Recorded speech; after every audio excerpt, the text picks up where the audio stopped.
व्याख्यामुद्रां करसरसिजैः पुस्तकं शङ्खचक्रे बिभ्रद्भिन्नस्फटिकरुचिरे पुण्डरीके निषण्णः अम्लानश्रीरमृतविशदैरंशभिप्लावयन् मामाविर्भूयादनगमहिमा मानसे वागधीशः नमस्ते प्राणेश प्रणतविभवायावनिमगाः नमः स्वामिन्य रामप्रियतमनमन् गुरुगुण नमस्तुभ्यं भीमप्रबलतमकृष्णेष्ट भगवन् नमः श्रीमन्मध्वप्रदिश सुदर्शन्नो जय जय श्रीगुरुभ्यो नमः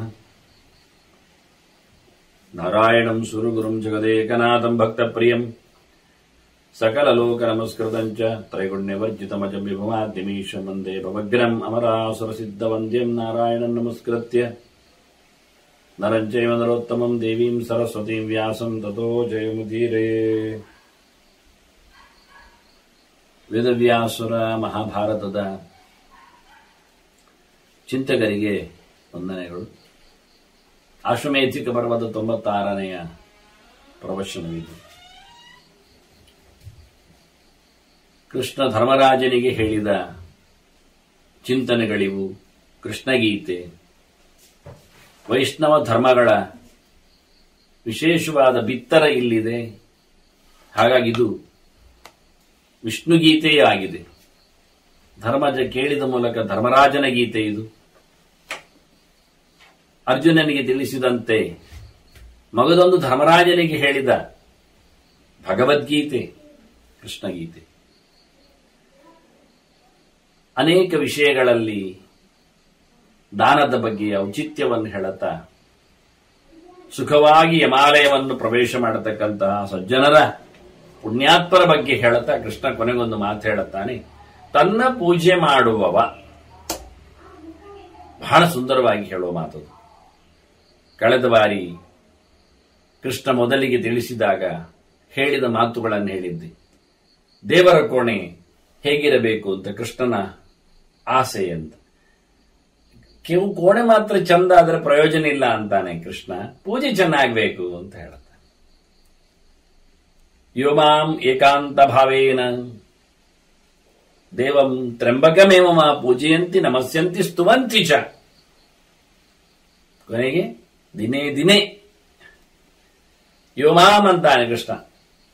ತನ್ನನ್ನು ಪೂಜೆ ಮಾಡಬೇಕು ಅಂತ ಹೇಳುತ್ತ ಏಕಾಂತ ಭಾವೇನ, ಮತ್ತೆ ವಿಶೇಷವಾದಂತಹ ಭಕ್ತಿಯಿಂದ, ಭಾವೋ ಭಕ್ತಿ, ಪ್ರೀತಿಯಿಂದ, ಎಚ್ಚರದಿಂದ. ಭಕ್ತಿ ಯಾವಾಗಲೂ ತಿಳಿದು ಬರತಕ್ಕಂತಹ ಪ್ರೀತಿ ವಿಶೇಷ.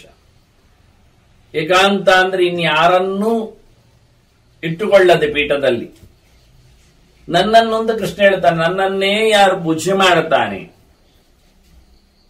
ಕೃಷ್ಣ ಲೋಕದಲ್ಲಿ ನಿಂತಾಗ ನೋಡಿ, ಧರ್ಮರಾಜನಿಗೆ ಕೃಷ್ಣ ನನ್ನನ್ನು ಪೂಜೆ ಮಾಡುವುದು ಅಂತ ಹೇಗೆ ಹೇಳುತ್ತಾನೆ ಅಂತ ನಿಮಗೆಲ್ಲ ಕನ್ಫ್ಯೂಸ್ ಆಗಬಹುದು, ಪ್ರಶ್ನೆ ಬರಬಹುದು.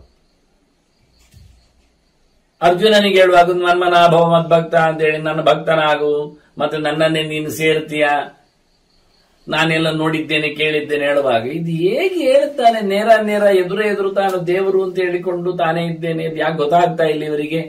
ನಮಗೆ ದೇವರ ಬಗ್ಗೆ ಹೇಳಿದಾಗಲೂ ಗೊತ್ತಾಗುತ್ತೆ ಅಂತ ಇಟ್ಕೊಳ್ಳುವ, ದೇವರೇ ಅರ್ಜುನ ಹತ್ರ ಧರ್ಮರಾಜನ ಹತ್ರ ಹೇಳುವಾಗಲೂ ಯಾಕೆ ಗೊತ್ತಾಗುದಿಲ್ಲ ಅಂತ ತಿಳ್ಕೊಂಡ್ರೆ ನಾವು ಇಷ್ಟು ಆಗಿಯೂ ಪೂಜೆ ಮಾಡ್ತಾ ಇಲ್ಲಲ್ಲ ದೇವರನ್ನು.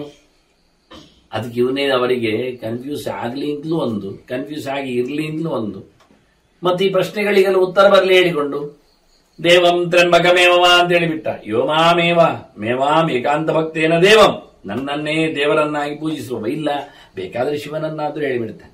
ಗಮ್ಮತ್ತಿಗೆ ನಿಜವಾಗಿ ಶಿವ ಇಲ್ಲದೆ ಪೂಜೆ ಆಗುವುದಿಲ್ಲ, ಸರಿಯೇ. ಯಾಕೆ ಶಿವಪೀಠ ಅಲ್ವಾ, ಆಸನ ಇದ್ದಾನಲ್ಲ ಶೇಷನಾಗಿ ಬಂದಾಗಲೂ. ಇಲ್ಲಿ ಹೇಳುವಾಗ ಶಿವನನ್ನಾಗಲಿ ಇದೇನು ಯಾವತ್ತು ನೋಡುವಾಗಲೂ ಹರಿ ಹರ ಭೇದ ಅಂತ ಹೇಳಿಕೊಳ್ಳುವ, ಅಭೇದ ಹೇಳಿಕೊಳ್ಳುವಾಗಲೇ ಗೊತ್ತಾಗುವ ಹಾಗೆ ಜನರಿಗೆ ಮತ್ತು ಇರ್ಲಿ ಒಂದು ಕೆರೆಯಲ್ಲಿ ನನ್ನನ್ನಾಗಲಿ ಅಂತ ಹೇಳಿದ ಅವನನ್ನಾಗಲಿ ಹೇಳುತ್ತಾನೆ. ಅಲ್ಲಿ ಬಂದಾಗ ಮನ್ಮನಾಭವ ಮದ್ಭಕ್ತ ಅಂತ ಅನನ್ಯ ಚಿಂತೆಯಂತೋ ಮಾಮ್ ಅಂತ ಹೇಳುತ್ತಾನೆ. ಸರ್ವಧರ್ವನ್ ಪರಿತ್ಯಜ್ಯ ಅಂತ ಹೇಳಿದ್ದಾನೆ. ಉಳಿದವರು ಯಾರನ್ನು ಮೂಸುವಾಗಿಲ್ಲ ಮುಟ್ಟುವಾಗಿಲ್ಲ ಹೇಳಿ ಆಗಿದೆ. ಮತ್ತೆ ಹಾಗೆ ಬೇಕು ಅಂದ್ರೆ ಕೆಲವೊಮ್ಮೆ ಕೃಷ್ಣನೇ ಮೋಹ ಪಡಿಸುವುದುಂಟು, ಇಲ್ಲ ಅಂತಲ್ಲ. ಜನರಿಗೆ ಎಲ್ಲ ಬಗೆ ಇರಲಿ ಅಂತ ಹೇಳಲಿಕ್ಕೆ. ಆಯ್ತು, ಕೃಷ್ಣ ಶಿವನನ್ನಾದ್ರೂ ಪೂಜಿಸಬಹುದು ಹೇಳಿದ್ದಾನಲ್ವ, ಕೃಷ್ಣನನ್ನಾದ್ರೂ ಪೂಜಿಸ್ಲಿಕ್ಕೆ ಹೇಳಿದ್ದಾನಲ್ಲ, ಅದು ಮಾಡ್ತಾರೆ ಇವರು. ವೈಷ್ಣವರು ಯಾವತ್ತೂ ಸಹ ಶಿವನನ್ನು ಪೂಜೆ ಮಾಡ್ತಾರೆ, ಬದಿಗಿಡುವುದಿಲ್ಲ.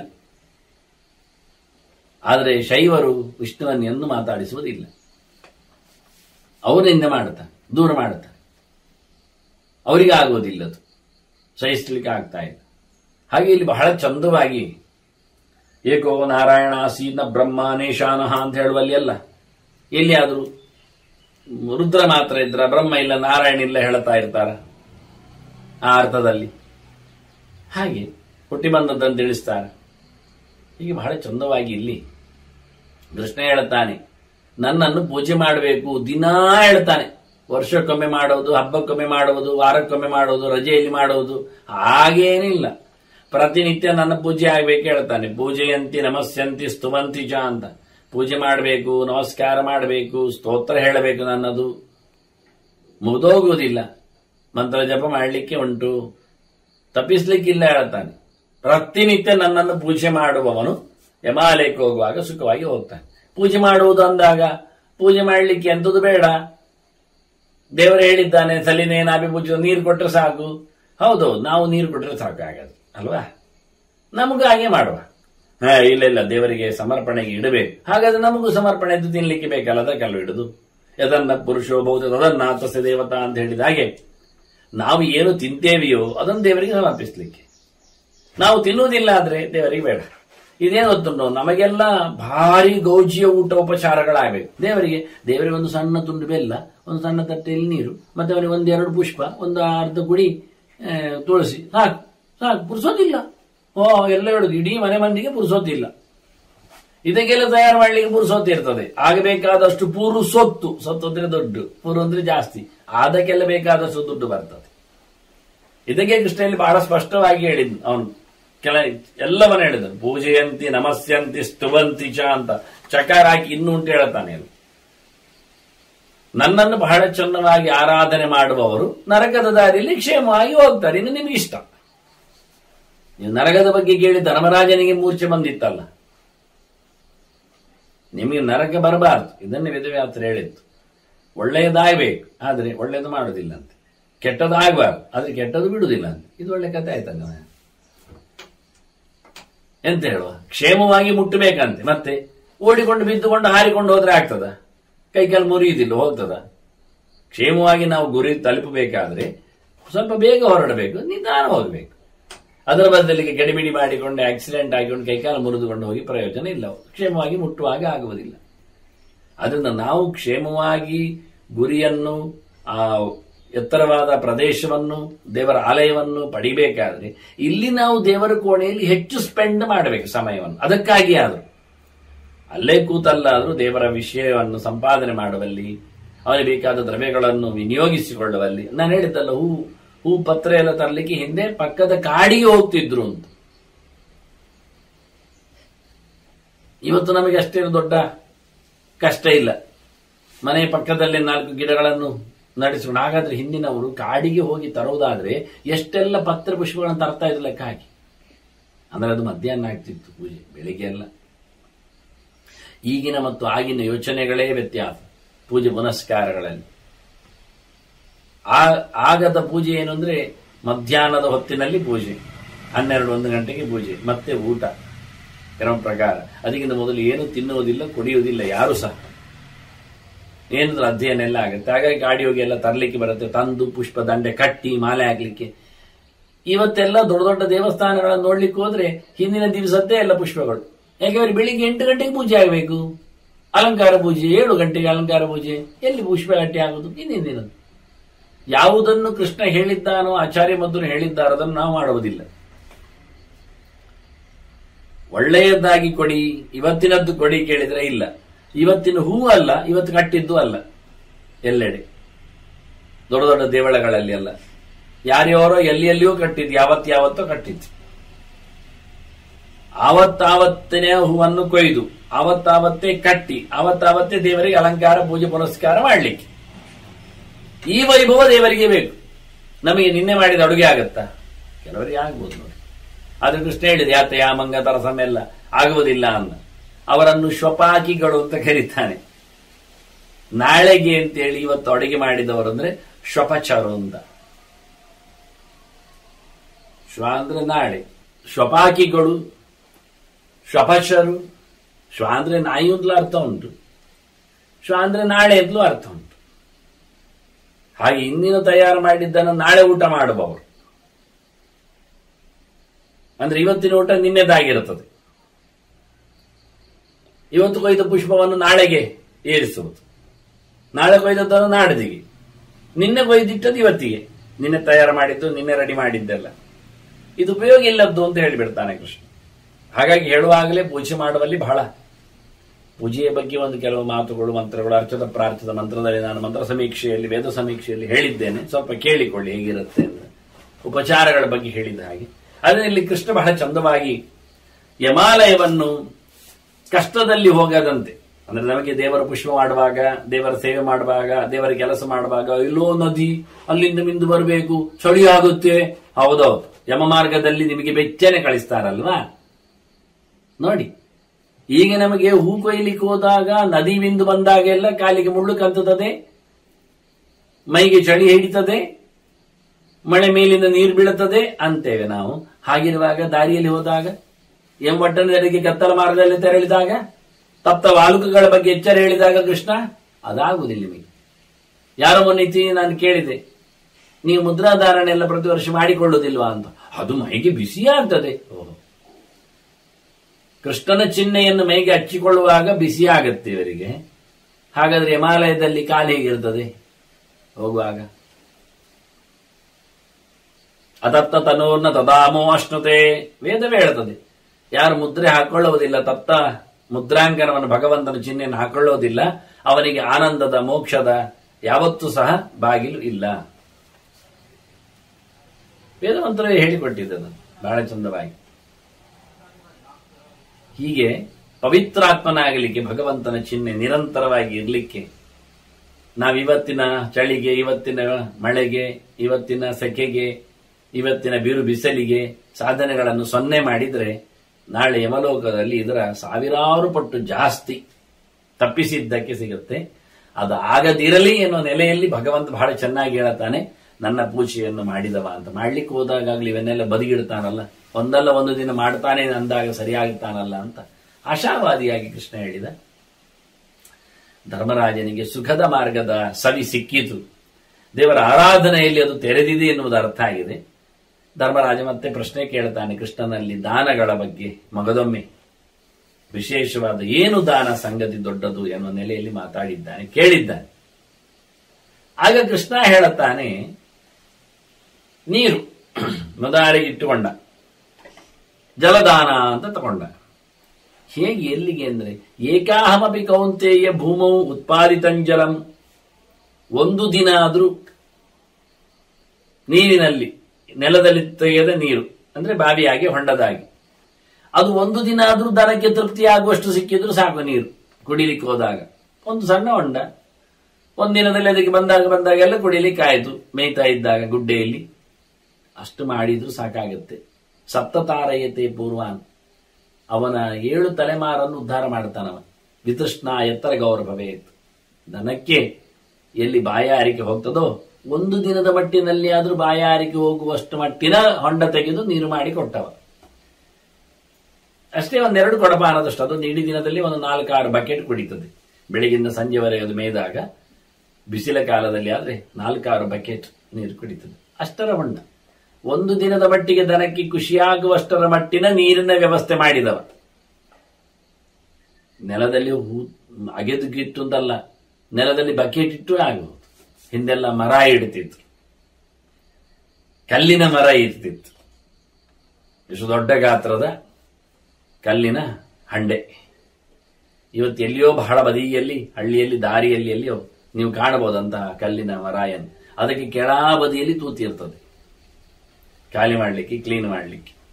ಆನಂತರ ಅದಕ್ಕೆ ಬಟ್ಟೆ ಇಟ್ಟಿರ್ತಾರೆ, ಸಾಮಾನ್ಯವಾಗಿ ಗಟ್ಟಿಯಾಗಿ ಬಟ್ಟೆಯೋ ಅಥವಾ ತೆಂಗಿನ ನಾರಿನ ಉಂಡೆ ಇಟ್ಟಿರ್ತಾರೆ, ನೀರು ಹೊರಗೆ ಹೋಗದಂತೆ. ಆನಂತರ ತುಂಬಿಸ್ತಾರೆ. ಒಂದು 8-10 ಬಕೆಟ್ ನೀರು ಹಿಡಿತದೆ ಅದರಲ್ಲಿ. ದನಗಳು ಬಂದಾಗ ಮೇಲೆ ಹೋದವುಗಳು ಮಧ್ಯೆಯಲ್ಲಿ ಬಂದು ಬಾಯಿ ಹಾಕಿ ಕುಡಿದು ಹೋಗ್ತವೆ. ಅಂದ್ರೆ ದನಗಳಿಗೆ ಕೊಂಬು ಮಂಡೆ ಎಲ್ಲ ಹಿಡಿಲಿಕ್ಕೋಸ್ಕರ ಅಷ್ಟು ದೊಡ್ಡ ಗಾತ್ರದಲ್ಲಿ ಮಾಡು. 2-3 ದನಗಳು ಒಟ್ಟಿಗೆ ಬರ್ತವೆ, ಕೆಲವೊಮ್ಮೆ ನೀರು ಕುಡಿಲಿಕ್ಕೆಲ್ಲ ಹೋಗುದು ಒಂದೇ ನಮನೆ, ಒಂದೇ ಕಡೆ ಮೇಯುವುದು, ಒಂದೇ ಕಡೆ ಬರುವುದು, ಅದರ ಕರು ಅದು ಎಲ್ಲ ಸೇರಿಕೊಂಡ್ರೆ ಹಾಗೆ 2-3 ತಲೆ ಒಟ್ಟಿ ಹಿಡಿದು ಕುಡಿಯುವಷ್ಟು ದೊಡ್ಡ ಮರ ಆಯಿತು ಅಂಡೆ. ಕೆಲವೊಮ್ಮೆ ಮಂಗಗಳು ಬರ್ತವೆ, ಆ ಕಲ್ಲಿನ ಮರೆಯ ದಂಡೆ ಮೇಲೆ ಕೂತು ನೀರು ಕುಡಿತಾವೆ, ಬಹಳ ಚೆನ್ನಾಗಿರುತ್ತೆ. ಪಕ್ಕದ ಕಾಡಿನಲ್ಲಿದ್ದರೆ ಕೆಲವೊಮ್ಮೆ ಮಂಗಗಳು ಬಂದು ಕುಡಿತಾವೆ, ಹಕ್ಕಿಗಳು ಕಾಲಿಟ್ಟು ಕುಡಿತಾವೆ ದಂಡೆ ಮೇಲೆ. ಅಂದ ದಾರಿ ಬದಿಯಲ್ಲಿ ಹಿಂದೆಲ್ಲ ಹೀಗೆ ಅನುಕೂಲ ಮಾಡಿಕೊಡ್ತಿದ್ರು, ಅದನ್ನ ಇಲ್ಲಿ ಉಲ್ಲೇಖ ಮಾಡ್ತಾರೆ. ಒಂದು ದಿನ ಒಂದು ದನಕ್ಕೆ ಬೇಕಾದ ನೀರು ಕೊಟ್ಟರು ಸಾಕಾಗ್ತದೆ, ಅವನ 7 ತಲೆಮಾರು ಪುಣ್ಯಾತ್ಮರಾಗಿ ಹೋಗ್ತಾರೆ, ಉದ್ಧಾರರಾಗ್ತಾರೆ ಅಂತ. ಎಷ್ಟು ಅದ್ಭುತ. ಇನ್ನೊಂದು ಚಂದವಾದ ಮಾತು ಕೃಷ್ಣ ಹೇಳ್ತಾನೆ, ತತ್ರ ಪುಷ್ಪೋದಕಿ ನಾಮ ನದಿ ಪರಮಪಾವನಿ. ಯಮಪಟ್ಟಣದಲ್ಲಿ ಒಂದು ನದಿ ಉಂಟಂತೆ, ಅದರ ಹೆಸರು ನಮಗೆ ವೈತರಣಿದ್ದು ಮಾತ್ರ ಗೊತ್ತು. ಇನ್ನೊಂದು ನದಿ ಹೇಳ್ತಾ ಇದ್ದಾನೆ ಇವ, ಬಹಳ ಚಂದವಾದ ನದಿ. ತತ್ರ ಪುಷ್ಪೋದಕಿ ನಾಮ, ಪುಷ್ಪೋದಕ ಅಂತ ಹೆಸರು ನದಿ, ಪುಷ್ಪೋದಕಿ ಅಂತ. ನೀರು ಹೂವಿನ ತುಂಬಾ ತುಂಬಿದ ನೀರದು, ಎಲ್ಲ ಬಗೆಯ ಹೂಗಳು ಅದರಲ್ಲಿವೆ, ಹೂವಿನ ಪರಿಮಳ ಬೇರೆ ಇದೆ, ಅಷ್ಟು ತಿಳಿಯಾದ ನೀರದು. ಹಾಗೆ ಅಂತಹ ವಿಚಿತ್ರವಾದ ಭವ್ಯವಾದಂತಹ ನೀರಿನ ನದಿಯೇ ಯಮಪಟ್ಟಣದಲ್ಲಿ ಹರಿದಿದೆ.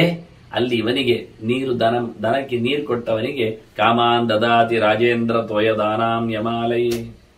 ಯಮಾಲಯದಲ್ಲಿ ನೀರು ದಾನ ಮಾಡಿದವರಿಗೆ ಈ ನದಿ ಬಯಸಿದ್ದನ್ನೆಲ್ಲ ಕೊಡುತ್ತದೆ, ಅಮೃತವನ್ನು ಕೊಡುತ್ತದೆ, ಅವನು ಸಂತೋಷಪಡಿಸುತ್ತದೆ. ಇಷ್ಟ ಬಂದದ್ದನ್ನೆಲ್ಲ ನೀರು ಕೊಡುತ್ತೆ. ಅಲ್ಲಿ ಒಟ್ಟು ನೀರು ದಾನ ಮಾಡಿರಬೇಕು, ದನಕ್ಕೆ ಮಾತ್ರ ಅಲ್ಲ ಜನರಿಗೂ ಸೇರಿಕೊಂಡು. ತ್ವಯದ ನೀರು ಕೊಟ್ಟವನು ನೀರು ನದಿಯಲ್ಲಿ ಬಹಳ ವಿಹರಿಸ್ತಾನೆ, ಸಂಭ್ರಮಿಸ್ತಾನೆ, ಪಡಿತಾನೆ ಬೇಕಾದ್ದನ್ನು ಅಂತೇಳಿ ಪುಷ್ಪೋದಕಿ ಅನ್ನತಕ್ಕಂಥ ಒಂದು ನದಿಯ ವಿಶೇಷವಾದ ಹೆಸರನ್ನು ಕೃಷ್ಣ ಇಲ್ಲಿ ಉಲ್ಲೇಖ ಮಾಡ್ತಾನೆ. ಏಜಾಪ್ಯತಯೋಧೋತಾರ, ನೀರು ಕೊಡ್ಲಿಲ್ಲ ಆದ್ರೆ ಏನಾಗುತ್ತೆ, ಪೂಯಸ್ತೇಷಾಂ ವಿಧೀಯತೆ, ಅವರಿಗೆ ರಸಿಕೆ ಅಂದ್ರೆ ಫಸ್ ಗಾಯದ ಮೇಲೆ ಬರತಕ್ಕಂಥ ರಸಿ ಏನಿದೆ, ಹಾಳು ನೆತ್ತರು, ಅದವರಿಗೆ ಸಿಗ್ತದೆ ಅಂತ. ಜಲದಾನ ಮಾಡದೇ ಇದ್ದವನ ಪಾಡು ಏನಿರ್ತದೆ ಹೇಳುವಾಗ ಹೇಳ್ತಾರೆ, ಅವನಿಗೆ ನೀರು ಸಿಗುವುದಿಲ್ಲ, ಹೇಸಿಗೆ ಸಿಗ್ತದೆ ಅಂತ. ತಸ್ಮಾ ಸರ್ವೇಶು ದಾನೇಶು ತೋಯದಾನ ವಿಶಿಷ್ಯತೆ. ಆದ್ರಿಂದ ಎಲ್ಲ ದಾನಗಳಲ್ಲಿ ಮಿಗಿಲು ಯಾವುದು ಕೇಳಿದ್ರೆ ಜಲದಾನ. ನೀರಿಲ್ಲದೆ ಏನು ನಡೆಯುವುದಿಲ್ಲ, ಅದಕ್ಕೆ ಜೀವನ ಅಂತ ಹೆಸರು ನೀರಿಗೆ. ಯಾಕೆಂದ್ರೆ ಅದು ಜೀವನವೇ, ಅದು ಬದುಕು ಕೊಡುವಂಥದ್ದು.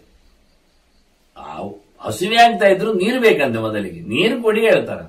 ನೀರಿಲ್ಲದಿದ್ರೆ ಏನು ನಡೆಯುವುದಿಲ್ಲ. ಹಾಗಾಗಿ ಇದೆಲ್ಲ ಕೃಷ್ಣ ಕೋಟ್ ಮಾಡ್ತಾನೆ, ಹೇಳ್ತಾನೆ. ಹಾಗೆ ನೀರು ಎಲ್ಲಕ್ಕಿಂತ ಪ್ರಧಾನವಾಗಿದೆ. ಯಾಕೆಂದ್ರೆ ಅದು ಈಗ ನೀರು ಎನ್ನುವುದೊಂದು ದಾನ, ದಾನ ಎನ್ನುವುದೊಂದು ಧರ್ಮ. ಆ ಧರ್ಮದ ಜೊತೆಯಲ್ಲಿ ಇನ್ನೆರಡು ಸೇರಿದೆ. ಕೃಷ್ಣ ಹೇಳಿದ್ದು ಏನು, ಯಜ್ಞದಾನ ತಪ ಕರ್ಮ ತ್ಯಾಜ್ಯಂ ಕಾರ್ಯಮೇವ ತದ್ ಯಜ್ಞ ದಾನ ತಪಸ್ಸು. ಈಗ ನೀರಿನ ದಾನದಿಂದ ಸರ್ವ ದಾನದ ಫಲ ಬರ್ತದೆ ಅವನಿಗೆ. ಸರ್ವ ದಾನದ್ದು ಮಾತ್ರ ಅಲ್ಲ, ಸರ್ವ ಧರ್ಮದ್ದು ಅಂದ್ರೆ ಸರ್ವ ಯಜ್ಞಗಳದ್ದು, ಮತ್ತೆ ಸರ್ವ ತಪಸ್ಸಿನದ್ದು. ಎಲ್ಲ ಬಗೆಯ ತಪಸ್ಸು ಅಂದ್ರೆ ಶಾರೀರಿಕವಾದಂತಹ ನಿಯಮಗಳು ಮುಖ್ಯ, ವಾಚಿಕವೂ ಇದೆ, ಮಾನಸವೂ ಇದೆ, ಇರಲಿ. ವ್ರತ ನಿಯಮಗಳು, ಉಪವಾಸಾದಿಗಳು, ಇವೆಲ್ಲ ತಪಸ್ಸಿನಲ್ಲಿ ಸೇರ್ತದೆ. ಹಾಗೆ ಯಜ್ಞಗಳು, ಬಗೆಯ ಆರಾಧನೆಗಳು, ಪೂಜೆ ಪುನಸ್ಕಾರಗಳು, ಬಲಿ ಹರಣಾದಿಗಳು, ಇವೆಲ್ಲ ಸೇರ್ತದೆ. ಅಗ್ನಿಮುಖದ್ದು ಇರಲಿ, ಎಲ್ಲ ಲೆಕ್ಕದಲ್ಲಿ ಇರಲಿ. ದಾನಗಳು, ಎಲ್ಲ ಐಟಮ್ಸ್ಗಳ ದಾನ ನಿಮಗೆ ಗೊತ್ತು, ದ್ರವ್ಯಗಳ ದಾನ, ಧನ ಧಾನ್ಯಗಳ ಬಗ್ಗೆ, ಬಟ್ಟೆ ಬರೆಗಳ, ಇವೆಲ್ಲ ಒಟ್ಟು ಎಲ್ಲ ಬಗೆಯ ದಾನಗಳ, ಎಲ್ಲ ಬಗೆಯ ಆರಾಧನೆಗಳ, ಯಜ್ಞಗಳ, ಎಲ್ಲ ಬಗೆಯ ಚಿಂತನೆಗಳ, ನಿಯಮಗಳ, ವ್ರತಗಳ, ತಪಸ್ಸುಗಳ ನಡೆಸಿಕೊಟ್ಟದ್ದರ ಫಲ ನೀರು ದಾನ ಮಾಡಿದರಲ್ಲಿ ಉಂಟಂತ. ಜಲದಾನದ ಬಗ್ಗೆ ಇಲ್ಲಿ ಬೇರೆ ಯಾವ ದಾನಗಳ ಬಗ್ಗೆ ಇಷ್ಟೆಲ್ಲ ಹೇಳಲಿಲ್ಲ. ಫಲದ ಬಗ್ಗೆ ಹೇಳುವಾಗ ಕೃಷ್ಣ ತುಂಬಾ ತುಂಬಾ ಫಲವನ್ನು ಹೇಳುತ್ತಾನೆ, ಅದು ಇರಲಿ. ಆದ್ರೆ ಇಷ್ಟು ವ್ಯಾಪ್ತವಾದ ಫಲದ ವಿಷಯ ಮಾಡುವ 3 ಮುಖದ ಸಮಾರಾಧನೆಯಲ್ಲಿ 3 ಇರುವುದು. ತ್ರಿಕರ್ಮ ಕೃತ್ತರ ಜನ್ಮ ಮೃತ್ಯು ಅಂತ ಹುಟ್ಟು ಸಾವುಗಳನ್ನು ದಾಟ್ಲಿಕ್ಕಿರುವಂಥದ್ದು 3 ಮಾಡುವಂಥದ್ದು. ಏನ್ 3 ಮಾಡುವಂಥದ್ದು? ಉಣ್ಣುವುದು, ಮಲಗುವುದು, ಹೇಳುವುದು. ಉಮಾಯಲ್ ಅದು ಮನುಷ್ಯನ ಪಾಡು, ನಾಯಿ ಪಾಡು. ಇಲ್ಲಿಯವರು ಹೇಳಿದೇನು? ಯಜ್ಞ ದಾನ ತಪಸ್ಸು. ಜ್ಞಾನವೂ ಯಜ್ಞ, ಪ್ರವಚನ ಕೇಳುವುದು ಹೇಳುವುದು ಯಜ್ಞವೇ. ಇದು ವಿದ್ಯೆಯ ದಾನ, ಇದು ದಾನವೇ, ಜ್ಞಾನದ ದಾನ. ಇದು ತಪಸ್ಸೆ, ತಪ ಆಲೋಚನೆ ಅಂತ, ಚಿಂತನೆ, ಮನನ, ಎಚ್ಚರ. ನೋಡಿ, ಜ್ಞಾನ ಯಜ್ಞದಲ್ಲಿ ಜ್ಞಾನದಾನ, ಜ್ಞಾನ ತಪಸ್ಸು, ಅವರೆಲ್ಲ ತಪಸ್ಸಿನಲ್ಲಿದ್ದಾರೆ. ಎಲ್ಲಿ ಏನ್ ತಪಸ್ಸು? ವಿದ್ಯೆಯೇ ತಪಸ್ಸು ಅವರದ್ದು, ಜ್ಞಾನವೇ ತಪಸ್ಸು ಅವರದ್ದು. ತಪೋನಿಧಿಗಳು ಅಂದ್ರೆ ಬೇರೆ ಏನಿಲ್ಲ.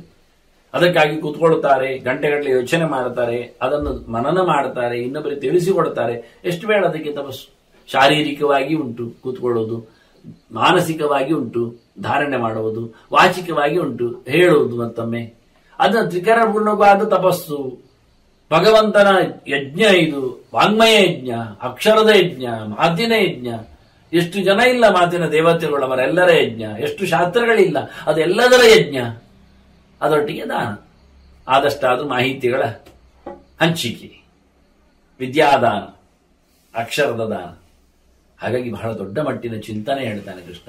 ಈ ಎಲ್ಲದರ ಫಲ ನೀರಿನ ದಾನಕ್ಕೆ ಹೇಳುತ್ತಾ ಇದ್ದಾನೆ. ನೀರು ಕೊಡಿ, ನೀರು ಕೊಡಿ ಅಂತ. ಎಷ್ಟು ಅದ್ಭುತ. ಹಾಗಾಗಿ ನಾವು ಹೋಗಿ ಹೋಗಿ ಟ್ಯಾಂಕಿಯ ನೀರನ್ನು, ಅದು ಉಪಯೋಗಿಸಿದ ನೀರನ್ನು, ಅದು ಎಲ್ಲರೂ ಜನರು ಮುಟ್ಟಿದ ನೀರನ್ನು, ಹಾಳಾದ ನೀರನ್ನು ಕೊಟ್ಟರೆ ಹೇಗಿರ್ತದೆ? ಕ್ರಿಮಿದುಷ್ಟವಾದ ನೀರಿನಿಂದ. ಟ್ಯಾಂಕಿ ನೀರಲ್ಲಿ ಕ್ರಿಮಿದಷ್ಟ, ಕ್ರಿಮಿದುಷ್ಟ. ಪ್ರಾಣಿಗಳು ತಿಂದದ್ದು, ಮುಟ್ಟಿದ್ದು, ಕುಡಿದದ್ದು, ಹೇತದ್ದು, ಹಾಳ ಬಿದ್ದದ್ದು, ಸತ್ತದ್ದು ಎಲ್ಲ ಇರ್ತದೆ. ಪ್ಲಾಸ್ಟಿಕ್ ಉಪಯೋಗಿಸಬಾರದು ಹೇಳ್ತಾರೆ. ಮತ್ತೆ ನಿಮ್ದು ಟ್ಯಾಂಕಿ ಯಾವುದ್ರದ್ದು? ಹೌದಲ್ಲ? ಮತ್ತೆ ಯಾರಾದ್ರೂ ದೊಡ್ಡ ಮಟ್ಟಿನಲ್ಲಿ ಟ್ಯಾಂಕಿಯನ್ನು ಬಂಗಾರದ್ದು, ಬೆಳ್ಳಿದ್ದು, ಪಂಚಲೋಹದ್ದೆಲ್ಲ ಮಾಡಿರ್ತಾರೆ. ಹೀಗಾಗಿ ಶುದ್ಧವಾದ ನೀರು, ನೆಲಗತವಾದದ್ದು, ನೆಲಗತ ಜಲ, ಭೂಮಿಯಿಂದ ಎತ್ತಿದ್ದು ಫ್ರೆಶ್ ವಾಟರ್, ಅದು ಮಣ್ಣಿನಿಂದಾಗಿ ಫ್ರೆಶ್ ಆಗಿ ಹರಿತಾ ಇರ್ತದೆ ಪ್ರತಿನಿತ್ಯ. ಹಾಗಾಗಿ ಶುದ್ಧವಾದ ನೀರು ಕೊಡಿ, ಶುದ್ಧವಾದ ಪಾತ್ರೆಯಲ್ಲಿ ಕೊಡಿ, ಶುದ್ಧವಾದ ವ್ಯಕ್ತಿಗೆ ಆ ರೀತಿಯನ್ನು ಸಂಪಾದನೆ ಮಾಡುವಾಗಿ ಮಾಡಿ. ಎಷ್ಟು ಒಳ್ಳೆಯದಾಗುತ್ತೆ ಹೇಳ್ತಾರೆ. ಹಾಗಾಗಿ ಜಲದಾನ ಎಲ್ಲಕ್ಕಿಂತ ಮಿಗಿಲು, ಎಲ್ಲ ದಾನದ ಫಲ, ಎಲ್ಲ ಯಜ್ಞದ ಫಲ, ಎಲ್ಲ ತಪಸ್ಸಿನ ಫಲವನ್ನು ಕೃಷ್ಣ ಹೇಳುತ್ತಾ. ನೀರು ಅಂದ್ರೆ ಏನು? ಅಮೃತಸ್ಯ ಸಂಭವ, ಅದು ಅಮೃತದಿಂದಲೇ ಬಂದದ್ದು. ಅಮೃತ ಸಮುದ್ರ ನೀರು ಅಂದ್ರೆ ಮತ್ತೆ ಅಲ್ವಾ? 7 ಸಮುದ್ರದಲ್ಲಿ ನೀರಿನ ಸಮುದ್ರ ಇಲ್ವ? ಅಮೃತ ಸಮುದ್ರ. ಇದು ಅಗ್ನೇರ್ ಮೂರ್ತಿ ಕ್ಷಿತೇರ್ ಯೋನಿ. ನೀರು ಅಂದ್ರೆ ಎಲ್ಲಿ ಉಂಟು ನೋಡಿ? ನೀರು ಮಧ್ಯದಲ್ಲಿ ಬರ್ತದೆ. ನಮಗೆ ಕಾಣುವಂಥದ್ದು 3 ಅಲ್ವಾ ಭೂತಗಳಲ್ಲಿ? ಮನೆಯಲ್ಲೇ 6 ಜನ ಉಂಟು ಭೂತ ಹೇಳ್ತಾರೆ. ಅಲ್ಲರಿ, ಕಾಣುವ ಪಂಚಭೂತಗಳಲ್ಲಿ, ಪ್ರಪಂಚದಲ್ಲಿ ಮಣ್ಣು, ನೀರು, ಬೆಂಕಿ ಅಷ್ಟೇ ಅಲ್ವಾ? ಬೇರೆ ಕಾಣೋದಿಲ್ಲ. ಗಾಳಿ ಕಾಣುತ್ತದ? ಇಲ್ಲ, ಅನುಭವಕ್ಕೆ ಬರ್ತದೆ. ಆಕಾಶ, ಅದೇ ಗಾಳಿ ಹೋದ್ರಿಂದ ಗೊತ್ತಾಗುತ್ತೆ ಜಾಗ ಇದೆ ಅಂತ ಅಲ್ವಾ? ಅದನ್ನ ಮೂರ್ತ ಇರುವಾಗ, ಕಾಣುವ ಕಾಣದ ಅಂದಿದ್ದಾಗ, ಕಾಣುವ ಭೂತಗಳು 3 ನಮಗೆ: ಮಣ್ಣು, ನೀರು, ಬೆಂಕಿ. ಅದರಲ್ಲಿ ನೀರಿನ ಸ್ಥಾನ ನೋಡಿ, ನಡುವೆ ನೀರಿನಿಂದ ಮಣ್ಣು, ನೀರು ಗಟ್ಟಿಯಾದಾಗ, ಹೆಪ್ಪುಗಟ್ಟಿದಾಗ, ಹಾಳಾದಾಗ ಅದು ಘನಮಯ ಆಗ್ತದೆ, ಮಣ್ಣಾಗ್ತದೆ, ಮಣ್ಣಿಗೆ ಬರ್ತದೆ, ಕೆಸರಾಗಿ ಮತ್ತೊಂದಷ್ಟಕ್ಕೆ ಹೋಗುವಾಗ. ಅದೇ ನೀರು ಹಾರಿಕೊಂಡ್ರೆ, ಮೇಲಕ್ಕೆ ನಿಂತ್ರೆ ಅದು ಬೆಂಕಿ ಆಗ್ತದೆ. ಅದನ್ನ ಅಗ್ನಿಯಿಂದ ಅಗ್ನೇರಾಪ ಅದ್ಭ್ಯ ಪೃಥಿವೀ, ಬೆಂಕಿಯಿಂದ ನೀರು, ನೀರಿನಿಂದ ಮಣ್ಣು, ಸೃಷ್ಟಿಯ ವ್ಯವಸ್ಥೆ. ಬೆಂಕಿಯಲ್ಲಿ 3 ಇತ್ತು: ಶಬ್ದ ಇತ್ತು, ಸ್ಪರ್ಶ ಇತ್ತು, ರೂಪ ಇತ್ತು. ಆದರೆ ನೀರಿಗೆ ಶಬ್ದ ಬಂತು, ಸ್ಪರ್ಶ ಬಂತು, ರೂಪ ಬಂತು, ರಸವೂ ಬಂತು. ಹೀಗೆ ನೀರಿನಿಂದ ಶಬ್ದ, ಸ್ಪರ್ಶ, ರೂಪ, ರಸ 4 ಹೊತ್ತದ್ದು ನೆಲ, ಮಣ್ಣು, ಅದರಲ್ಲಿ ಗಂಧವು ಬಂತು. ಅದರಿಂದ ಇದು ಅಗ್ನಿಯಿಂದ ಬಂದದ್ದು, ನೆಲವನ್ನು ತಂದದ್ದು ಅಂತ ಹೇಳಿ ಅಗ್ನೇರ್ ಮೂರ್ತಿ ಕ್ಷಿತೇರ್ ಯೋನಿ ಅಂತ, ಅಮೃತಸ್ಥಿತ ಸಂಭವ ಅಂತ. ಹೀಗೆ ನೀರಿನ ಸಂಭವ ಹುಟ್ಟು ಹೀಗಿದೆ ಅಂತ ತೋರಿಸ್ತಾ ಬಹಳ ಚಂದವಾಗಿ ನೀರು ದಾನವನ್ನು ಪ್ರವೇಶ ಮಾಡಿದ ಕೃಷ್ಣ ಅನ್ನದಾನದ ಬಗ್ಗೆ ಮಾತಾಡ್ತಾನೆ. ನೀರು ಕೊಟ್ಟರೆ ಸಾಲದು, ಅನ್ನ ಕೊಡಬೇಕಂತಾನೆ. ಮತ್ತೆ ಮೊದಲು ನೀರು ಬೇಕು, ಮತ್ತೆ ಅನ್ನ ಇರಲಿ ಅಂತ. ಇದು 2ಕ್ಕೆ ಕೊಟ್ಟ ಪ್ರಾಶಸ್ತ್ಯ ಉಳಿದ ಕಡೆ ಸಿಗುವುದಿಲ್ಲ. ಆದ್ರೆ ಕೊಡುವಾಗ, ಹೇಳುವಾಗ ಎಲ್ಲ ಬಹಳ ಚಂದವಾಗಿ ಹೇಳುತ್ತಾನೆ. ಮಾತನ್ನು ಬಿಡಿಸಿ ತಿಳಿಸ್ತಾನೆ, ಬಹಳ ಸುಂದರವಾಗಿ ಹೇಳುತ್ತಾನೆ. ಯೇ ಪ್ರಯಚ್ಛಂತಿ ವಿಪ್ರೇಭ್ಯ ಅನ್ನದಾನಂ ಸುಸಂಸ್ಕೃತಂ. ಸ್ವಲ್ಪ ನಿಧಾನವಾಗಿ ಕೇಳಿಕೊಳ್ಳಿ. ಯೇ ಪ್ರಯಚ್ಛಂತಿ ಅಂತ ಹೇಳ್ತಾನೆ. ಚೆನ್ನಾಗಿ ಕೊಡಬೇಕು ಅಂತ, ಅಸಡ್ಡೆಯಿಂದ ನಿನಗೆ ಅನ್ನ ಬಿಸಾಡುವುದು ಹಾಗೆಲ್ಲ ಹೇಳಿ ಕೊಡಬಾರದು. ಪ್ರೀತಿಯಿಂದ ಕೊಡಬೇಕು, ಪ್ರಸಾದವಾಗಿ ಕೊಡಬೇಕು, ಪರನೆಚ್ಚರದಲ್ಲಿ ನೀಡಬೇಕು, ಪೂರ್ಣವಾಗಿ ಕೊಡಬೇಕು. ಕೊಡುವೆ ಹೇಳಿದ್ದು ಕೊಡ್ತೇನೆ ಪೂರ ಅಂತ ಹೇಳಿದ್ದು ಪೂರ ಕೊಡ್ಲಿಲ್ಲ, ನಾನು ಕೊಟ್ಟೆ ಅಲ್ವಾ, ಬಾಯಿ ಮುಚ್ಚಿದ್ದಾರೆ. ಸತ್ಯ ಇರುವುದು ವಿಶ್ವಾಸದಲ್ಲಿ. ನೀವು ಕೊಡ್ತೇನೆ ಹೇಳಿದ್ದು ಪೂರ. ಈಗ ಚೂರು ಕೊಟ್ಟಾಯ್ತು ಅಂತ ಹೇಳುವುದು ಸರಿ ಇಲ್ಲ. ಹಾಗೆ ಸಂಕಲ್ಪ ಮಾಡಿದ್ದನ್ನು ಪೂರ ಕೊಡಿ, ಪ್ರೀತಿ ಆಗುವಾಗಿ ಕೊಡಿ, ದೇವರ ಎಚ್ಚರದಲ್ಲಿ ಕೊಡಿ, ದೇವರ ಪ್ರಸಾದವನ್ನು ಹಂಚಿ, ಒಳ್ಳೆಯದನ್ನು ಕೊಡಿ. ಮತ್ತೆ ತಿನ್ನಬಾರದ್ದನ್ನು, ಹಾಳಾದದ್ದನ್ನು, ಎಸೆಯಬೇಕಾದ್ದನ್ನು, ಅದೇ ಕ್ರಿಮಿದುಷ್ಟವಾದದ್ದು, ಕ್ರಿಮಿದಷ್ಟವಾದದ್ದು, ವರ್ಣದುಷ್ಟವಾದದ್ದು, ಇಂಥದ್ದನ್ನೆಲ್ಲ ಕೊಡಬೇಡಿ. ಅದರಿಂದ ಶಾಸ್ತ್ರೀಯವಾದ ಪದಾರ್ಥವನ್ನು, ಅಂದ್ರೆ ಪ್ರಾಶಬ್ದದಲ್ಲಿ ಎಷ್ಟೆಲ್ಲ ನೋಡಿ, ಪ್ರಯಚ್ಛಂತಿ ಅಂತ ಕೇಳಿದ್ರು. ಪರಮಾತ್ಮನ ಪ್ರೀತಿಗಾಗಿ, ಪರಮಾತ್ಮನ ಪ್ರಸಾದವಾಗಿ, ಪರಮಾತ್ಮನು ಮೆಚ್ಚುವಂತೆ ಅತ್ಯಂತ ಪ್ರೀತಿಯಿಂದ, ಆದರದಿಂದ ಬರಮಾಡಿಸಿಕೊಂಡು ಅಥವಾ ತಗೊಂಡೋಗಿ, ಎರಡು ಉಂಟಲ್ಲ, ಕೊಡಬೇಕು. ಹಾಗೆ ಕೊಟ್ಟರೆ ಅಂತ ಒಂದು ಮಾತು ಬಂತು, ಪ್ರಯಚ್ಛಂತ. ಕೊಡುವಲ್ಲಿ ಆ ಮಾಡಿದ್ದನ್ನು ಹೇಗೆ ಅಂತ ಮತ್ತೆ ಹೇಳುವ ಸಂಗತಿ. ವಿಪ್ರೇಭ್ಯ ಅಂತ ಹೇಳ್ತಾನೆ. ಯಾರಿಗೆ ಕೊಡಬೇಕು, ಯಾರಿಗೆ ಬೇಕು ಅವ್ರಿಗೆ ಕೊಡುದು. ನೋಡಿ, ದುಡ್ಡು ಈಗ ಯಾರಿಗೂ ಬೇಡ ಇಲ್ಲ, ಕುಡುಕನಿಗೂ ಬೇಕು. ಕೊಡ್ತೀರಾ? ಕೊಡುವ, ಏನಾಯ್ತು ಪಾಪ, ಅವನಿಗೆ ಕುಡಿಲಿ. ಆಯ್ತು, ಕುಡ್ದ ನಂತರ ಅವನು ಹಾಳಾಗ್ತಾನೆ, ಕುಡಿದು ತನ್ನನ್ನು ಬೇಗನೆ ಸಾಯಿಸಿಕೊಳ್ತಾನೆ. ನೀವು ಕಾರಣರಾಗ್ತೀರಾ? ಇಲ್ಲಲ್ಲ. ಹಾಗಾದ್ರೆ ಕುಡಿಲಿಕ್ಕೆ ಕೊಡಬೇಡಿ. ಇಲ್ಲ, ಅವನು ಕುಡಿದಿದ್ರೆ ಬೈತಾನೆ, ಬೊಬ್ಬೆ ಹೊಡಿತಾನೆ, ಹೊಡಿಲಿ, ಬುದ್ಧಿಯೂ ಅದೇ ಹೇಳಿ ಅಷ್ಟೇ. ನಿಮ್ಮಿಂದಾಗಿ ಅವನು ಹಾಳಾಗಿ ಸಾಯುವುದು ಬೇಡ. ಅಷ್ಟೇ ಅಲ್ಲ, ಕುಡಿದ ನಂತರ ನೀವು ಕೊಟ್ಟ ದುಡ್ಡಿನಿಂದ ಕುಡಿದು ನಿಮ್ಮ ಮಂಡೆಗೆ ಕಲ್ಲು ಬಿಸಾಡ್ತಾನೆ. ಹೌದಲ್ಲ? ಮತ್ತೆ ಅದು ಪರವಾಗಿಲ್ಲ, ಅವನ ಬುದ್ಧಿ ಇಲ್ಲಲ್ಲ. ಸರಿ, ಅವನು ದೇವಸ್ಥಾನಕ್ಕೆ ಕಲ್ಲು ಬಿಸಾಡ್ತಾನೆ, ಆಗ ಪರವಾಗಿಲ್ಲ ಹೇಳ್ತೀರಾ? ಪಾಪ ಬರುತ್ತೆ. ದುಡ್ಡು ಕೊಟ್ಟು ಕಲ್ಲು ಹೊಡಿಸಿದ ಪಾಪ ನಿಮಗೆ. ಅದು ಬೇಡ, ಅದು ಬೇಡಲ್ಲ. ಹಾಗಾಗಿ ಪ್ರಯಚ್ಛಂತಿ ವಿಪ್ರೇಭ್ಯ ಅಂದದ್ದು. ಬುದ್ಧಿ ನೆಟ್ಟಗೆ ಉಳ್ಳವರಿಗೆ, ಅಧ್ಯಯನ ಮಾಡಿಕೊಂಡವರಿಗೆ, ಭಗವಂತನ ಪ್ರಿಯರಿಗೆ, ಭಕ್ತರಿಗೆ, ಕೃಷ್ಣ ಚಿಂತಕರಿಗೆ ಕೊಡಿ. ಇಲ್ಲಿ ಕೃಷ್ಣ ಅಡ್ವರ್ಟೈಸ್ಮೆಂಟ್ ಮಾಡಿಬಿಟ್ಟ, ನನ್ ಕೊಡಿ ಅಂತ. ನೋಡಿ, ನನ್ನವರಿಗೆ ಕೊಡಿ ಅಲ್ವಾ? ಎಲ್ಲ ಹಾಗೆ ಅಲ್ವಾ? ಉಳಿದವರಿಗೆ ಕೊಟ್ಟು ಏನು ಪ್ರಯೋಜನ ಅಂತ. ಅಧ್ಯಯನ ಮಾಡದವನಿಗೆ ಅನ್ನ ಹಾಕಬೇಡಿ, ಓದದವನಿಗೆ ಊಟ ಆಗಿ ಪ್ರಯೋಜನ ಏನು? ಊಟ ಅಳುತ್ತದೆ. ಯಾಕ್ರಿ ಕೇಳಿದ್ರೆ, ಊಟ ಹೋಗುವುದೆಲ್ಲಿ? ಬಾಯಲ್ಲಿ ಅಲ್ವಾ? ಹೌದು, ಬಾಯಲ್ಲಿ ಇರುವುದೇನು? ಮಾತಲ್ವಾ? ಬಾಯಿಗೆ ಎರಡು ಕೆಲಸ. ಏನು? ಒಳಗೆ ತಿನ್ನುವುದೊಂದು ಕೆಲಸ, ಹೊರಗೆ ಹೇಳುವುದೊಂದು ಕೆಲಸ. ಇನ್ನು ಕೆಲವರು ಹೇಳ್ಬೋದು, ಅದು ಡಿಸ್ಚಾರ್ಜ್, ವಾಂತಿ ಮಾಡುವ ಕೆಲಸ ಬಾಯಿಗೆ ಉಂಟು. ಅದು ಎಕ್ಸೆಸ್ ತಿಂದದ್ದಕ್ಕೆ, ಜಾಸ್ತಿ ತಿಂದದ್ದಕ್ಕೆ. ನಿಜವಾಗಿ ಹೋಗ್ಲಿಕ್ಕೆ ಇರುವುದು ಕೆಳಗಿಂದ, ಮೇಲಿನಿಂದ ಬಂದ್ರೆ ಗಲೀಜವ ಅಂತ ಅರ್ಥ. ಹೇಳಿ ಎಲ್ಲಾದ್ರೆ ಬಾಯಲ್ಲಿ ಬಂದ್ರೆ ಒಳ್ಳೇದಾಗ್ತದೆ, ತೊಳಿಲಿಕ್ಕೆ ಬರ್ತದ? ಹೇಗೆ ತೊಳಿಯುತ್ತೆ ಅಲ್ವಾ? ನೆನಪು ಮಾಡಿ. ಕೆಲವೊಮ್ಮೆ ಆಗುತ್ತೆ, ಕೆಲವರಿಗೆ ಇಲ್ಲ ಅಲ್ಲ, ಸಂಕಟ ಉಂಟದು. ಅದಕ್ಕೆ ಹೇಳಿದ್ದು, ಒಳಗೆ ಹಾಕಿದ ಬಳಿಕ ಅದು ಕೆಳಗೆ ಹೋಗ್ಬೇಕು, ಮೇಲೆ ಬರಬಾರದು. ಮೇಲೆ ಬಂದ್ರೆ ಸರಿ ಇಲ್ಲ ಅಂತ ಅರ್ಥ. ಅದನ್ನ ಮೇಲೆ ಬರಬೇಕಾದ್ದು ಮಾತು. ತಿನ್ನುವುದರಿಂದ ಆ ಶಕ್ತಿ ನಾಭಿಯಿಂದ ಶುರುವಾಗಿ ಮೇಲಕ್ಕೆ ಒಂದು ಸದ್ದು ಪೆಟ್ಟಿಗೆಯಲ್ಲಿ ಶಬ್ದ ಬರ್ತದೆ.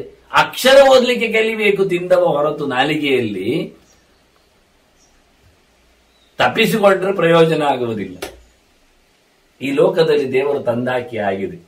ನಮ್ಮನ್ನು ಮರ ಮಾಡಲಿಲ್ಲ, ನಮ್ಮನ್ನು ಪ್ರಾಣಿ ಮಾಡಲಿಲ್ಲ, ನಮ್ಮನ್ನು ದೇವರು ಮನುಷ್ಯನನ್ನಾಗಿಸಿದ್ದಾನಲ್ವಾ? ಆದ್ರಿಂದ ಏನಾಯ್ತು? ನಾವು ಮನುಷ್ಯರಾಗಿ ಬಂದದ್ದಕ್ಕೆ ಎಚ್ಚರವನ್ನು ಸಂಪಾದನೆ ಮಾಡಬೇಕು ಕಡ್ಡಾಯವಾಗಿ. ದೇವರು ನಮ್ಮನ್ನು ಕಲಿಯುವ, ಓದುವ, ಹೇಳುವ ವ್ಯಕ್ತಿಗಳನ್ನಾಗಿ ಸೃಷ್ಟಿ ಮಾಡಿದ್ದರಿಂದ ನಾವು ತಿಂದದ್ದಕ್ಕೆ ದೇವರಿಗೆ ಅದನ್ನು ಮಾಡಿ ಹೋಗಿ. ದೇವರು ನಮ್ಮನ್ನು ತಿನ್ನುವವನನ್ನಾಗಿಸಿದ್ದಕ್ಕೆ ನೋಡಿ, ಮರಗಳನ್ನು ನೆಟ್ಟ ದೇವರು ಮೊದಲು ತಂದಿಟ್ಟ. ಯಾಕೆಂದ್ರೆ ನಾಳೆ ಮನುಷ್ಯ ಬರ್ತಾನೆ ಅಂತ. ಬರಲಿ, ಮನುಷ್ಯನಿಗೆ ತಿನ್ಲಿಕ್ಕೇನು ಅಂತ ದೇವರು ನೋಡಿ ಇಷ್ಟು ಗಮ್ಮತ್ತು. ನಾವು ಹೇಳೋದು, ತಮಾಷೆ ಮಾಡೋದು ಏನು ಅಂತ, ಮಗುವಿನಿಂದ ಮೊದಲು ಕುಳಾಯಿಯಿಂದ ಹೊಲಿಸಿದ್ದ ಅಂತ. ಮಗುವಿನ ಹುಟ್ಟಲಿಲ್ಲ, ಹುಟ್ಟಬೇಕಷ್ಟೇ, ಅದಕ್ಕಿಂತ ಮೊದಲೇ ಟೊಪ್ಪಿ ಹೊಲಿತಾ ಇದ್ದಾನಂತೆ, ಮಗುವಿಗೆ ಅಂಗಿ ಹೊಲಿತಾ ಇದ್ದಾನಂತೆ, ಚಡ್ಡಿ ಹೊಲಿತಾ ಇದ್ದಾನಂತೆ. ಯಾಕೆಂದ್ರೆ ಅದು ಮಗುವಿಗೆ ಹಾಕ್ಲಿ. ಮಾರಾಯ, ಮಗುವಿನ ಮಂಡೆ ನೋಡಿದ್ಯಾ? ಇಲ್ಲ, ಇರ್ಬೋದು, ಅದು ಇಷ್ಟ ಆಗ್ತದೆ. ಅದು ಸೊಂಟ ನೋಡಿದ್ಯಾ? ಅಲ್ಲ, ಎಷ್ಟೇ ಇರ್ತದೆ. ಮಗುವಿನಿಂದ ಒಂದು ಕುಲಾಯಿ ಅಂತೇಳಿ ಗಾದೆ ಉಂಟು. ಎಂತಾದ್ರೂ ಮಾಡಿದ್ರೆ ಆಗಿ ಹೇಳೋದು ಕೆಲವೊಮ್ಮೆ. ಅಲ್ಲಿ ಬಂದಿದ್ದಾರೆ, ಅಂಗಳದಲ್ಲಿ ನಿಂತಿದ್ದಾರೆ, ಎಲೆ ಹಾಕಿ ಬಿಟ್ಟ. ಎಂತದ್ದು ಮಾರಾಯ ಎಲೆ ಆಗಿದ್ದು? ಹೌದು, ಊಟಕ್ಕೆ. ಅನ್ನ ಆಗಿದ್ದು ಊಟ ಎಂತದ್ದು? ಅಲ್ಲಿ ಅನ್ನ ಇನ್ನು ಬೇಯಲಿಲ್ಲ ಅಂತಾರೆ. ನೋಡಿ, ಬೇಯುವುದು ಗ್ಯಾರಂಟಿ ಅಲ್ವಾ? ಹೌದು. ಇವರು ಬಂದದ್ದು ಊಟಕ್ಕೆ ಅಲ್ವಾ? ಹೌದು. ಮತ್ತೆ ಹಾಗಿದ್ರೆ ಏನಾಯ್ತು ಎಲೆ? ಅದನ್ನ ಮಗು ಹುಟ್ಟುವುದು ಖಂಡಿತ ಅಲ್ವಾ? ಮದುವೆ ಆಗಿದೆ ಅಲ್ವಾ? 6, 7, 8, 9 ತಿಂಗಳು ಆಗಿದೆ ಅಲ್ಲ ಗರ್ಭಿಣಿ. ಮತ್ತೇನು ಅಂದ್ರೆ ಅವರಿಗೆ ಎಲ್ಲಿಯಾದ್ರೂ ಮಗು ಸತ್ರೆ ಸತ್ತರೆ ಟೊಪ್ಪಿ ಹಾಕಿ ಅದನ್ನು ಹೂಡಬಾರ್ದು ಅಂತ ಹೇಳ್ತಾರೆ ಮನೆಗೆ ಮಾಡಿಟ್ಟದು. ಅದು ಇನ್ನೊಂದು ಮಗುಗೆ ಆಗುದಿಲ್ವ? ಏನೇ ಹೇಳಿಕೊಡು ನೋಡಿ, ನಾವು ರೆಡಿ ಆಗುವುದು ಯಾವತ್ತು ಯಾವುದಕ್ಕೂ ತಪ್ಪಿಲ್ಲ. ಮನೆಯಲ್ಲಿ ಇವತ್ತು ಎದ್ದೇವಾಗಿ ಹೆಚ್ಚಿನವರೆಲ್ಲ ಹೆದರಿಕೊಳ್ತಾರೆ ದರ್ಬೆ ಇಟ್ಕೊಳ್ಳಿಕ್ಕೆ. ಯಾಕೆ? ಅದು ಸತ್ತಿದ ಅಂದ. ಸತ್ತರೆ ಮಾತ್ರ ದರ್ಬೆ ತರುದ ಮಾರೆ. ಪವಿತ್ರ ದಿನ ಹಾಕುವುದು ಬೇಡವಾ? ಆಸನಕ್ಕೆ ದಿನ ಹಾಕುವುದು ಬೇಡವಾ? ಎಷ್ಟೋ ಜನ ದರ್ಬೆಯನ್ನು ಮನೆಯಲ್ಲಿ ಇಟ್ಟುಕೊಳ್ಳುವುದಿಲ್ಲ, ಸೆಗಣಿಯನ್ನು ತರುವುದಿಲ್ಲ. ಸೆಗಣಿ ಸತ್ತರೆ ಮಾತ್ರ ಹೆಣ ಹಾಕಲಿಕ್ಕೆ, ಅಂಗಳ ಶುದ್ಧಿ ಮಾಡ್ಲಿಕ್ಕೆ ಬೇಕಾ? ದಿನನಿತ್ಯವೂ ಕಾಲಿಡ್ಲಿಕ್ಕೆ ಬೇಕಲ್ವಾ? ಹಚ್ಚಿಕೊಳ್ಳಿಕ್ಕೆ ಬೇಕಲ್ವಾ ಸ್ನಾನದ ಮುಂಚೆ? ಇವ್ರಿಗೆ ಗೊತ್ತೇ ಇಲ್ಲ, ಬೈದುಕೊಡುತ್ತಾ ನಿಜವಾಗಿ. ಅದನ್ನು ನಾವು ಈ ಲೋಕಕ್ಕೆ ಬರುವ ಮುಂಚೆ ದೇವರು ಊಟವನ್ನು ರೆಡಿ ಮಾಡಿದ್ರು ನೋಡಿ. ಮನುಷ್ಯ ಬರ್ತಾನೆ ಹೇಳಿ ಮರಗಿಡಗಳನ್ನು ಮೊದಲು ಸೃಷ್ಟಿ ಮಾಡಿದ್ದಂತೆ. ಅದು ನಾನು ಹೇಳಿದ್ದಲ್ಲ, ವೇದವ್ಯಾಸರು ಹೇಳಿದ್ದು. ಇದು ಹೇಳುವಾಗ ಮರಗಳಂತ ಸಪ್ತಮಃ ಮುಖ್ಯ ಸರ್ಗಸ್ತು. ಮುಖ್ಯ ಸರ್ಗ ಅಂದ್ರೆ ಏನರ್ಥ? ಮುಖದಲ್ಲಿ ಬೀಳುವ ಸರ್ಗ ಅಂತ ಅರ್ಥ. ಬಾಯಿಗೆ ಬೀಳುವ ಸೃಷ್ಟಿ ಇದು. ನಾವು ಮರಗಳನ್ನು ನೋಡಿ ಎಲ್ಲಾ ಪಡಿತೇವೆ. ಅದರದ್ದು ಬಾಳೆ ಎಲೆ ಅಷ್ಟಷ್ಟು ಉದ್ದ ಇದ್ರು ಕತ್ತರಿಸಿ ಹಾಕಿಕೊಂಡು ಅದರಲ್ಲಿ ಊಟ ಮಾಡ್ತೇವೆ. ಗಡದಲ್ಲಿ ತಿನ್ಲಿಕ್ಕೆ ನಮಗೆ ಇಷ್ಟ ಅಗಲಬೇಕು ಜಾಗ, ಆಯ್ತಾ? ಇನ್ನು ಅದು ಆಯ್ತಾ, ಅದರದ್ದು ಕೊನೆ ಒಂದು ಬಿಡುವುದಿಲ್ಲ, ಪೂರ್ವ ಗುಣ, ಆಯ್ತಾ? ಹಣ್ಣು ಅದು ಮುಗಿಸ್ತೇವೆ.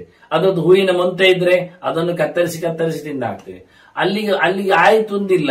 ಮತ್ತೆ ಆ ಮರ ಕೆಳಗೆ ಬಿದ್ರೆ ಅದರ ತಿರುಳನ್ನೇ ತೆಗೆದು ಮತ್ತೊಂದಿಷ್ಟು ಹುಡಿ ಮಾಡಿ ತುಂಡರಿಸಿ ಮುಕ್ಕಿಕೊಂಡು ಬಿಡುತ್ತೆ ನೋಡಿ. ಇಡೀ ಬಾಳೆ ಗಿಡ ನಮಗೆ ಸರ್ವತ್ರ ಉಪಕಾರಕ್ಕೆ ಪೂರ್ವಗುಳು. ಇನ್ನೆಂತ ಹೇಳು?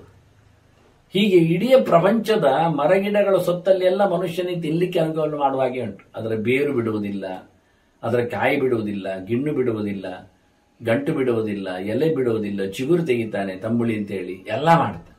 ಹಣ್ಣು ಕಾಯಿ ಮಾತ್ರ ಅಲ್ಲ, ಅದು ಎಲ್ಲವನ್ನು ತೆಗಿತಾನೆ.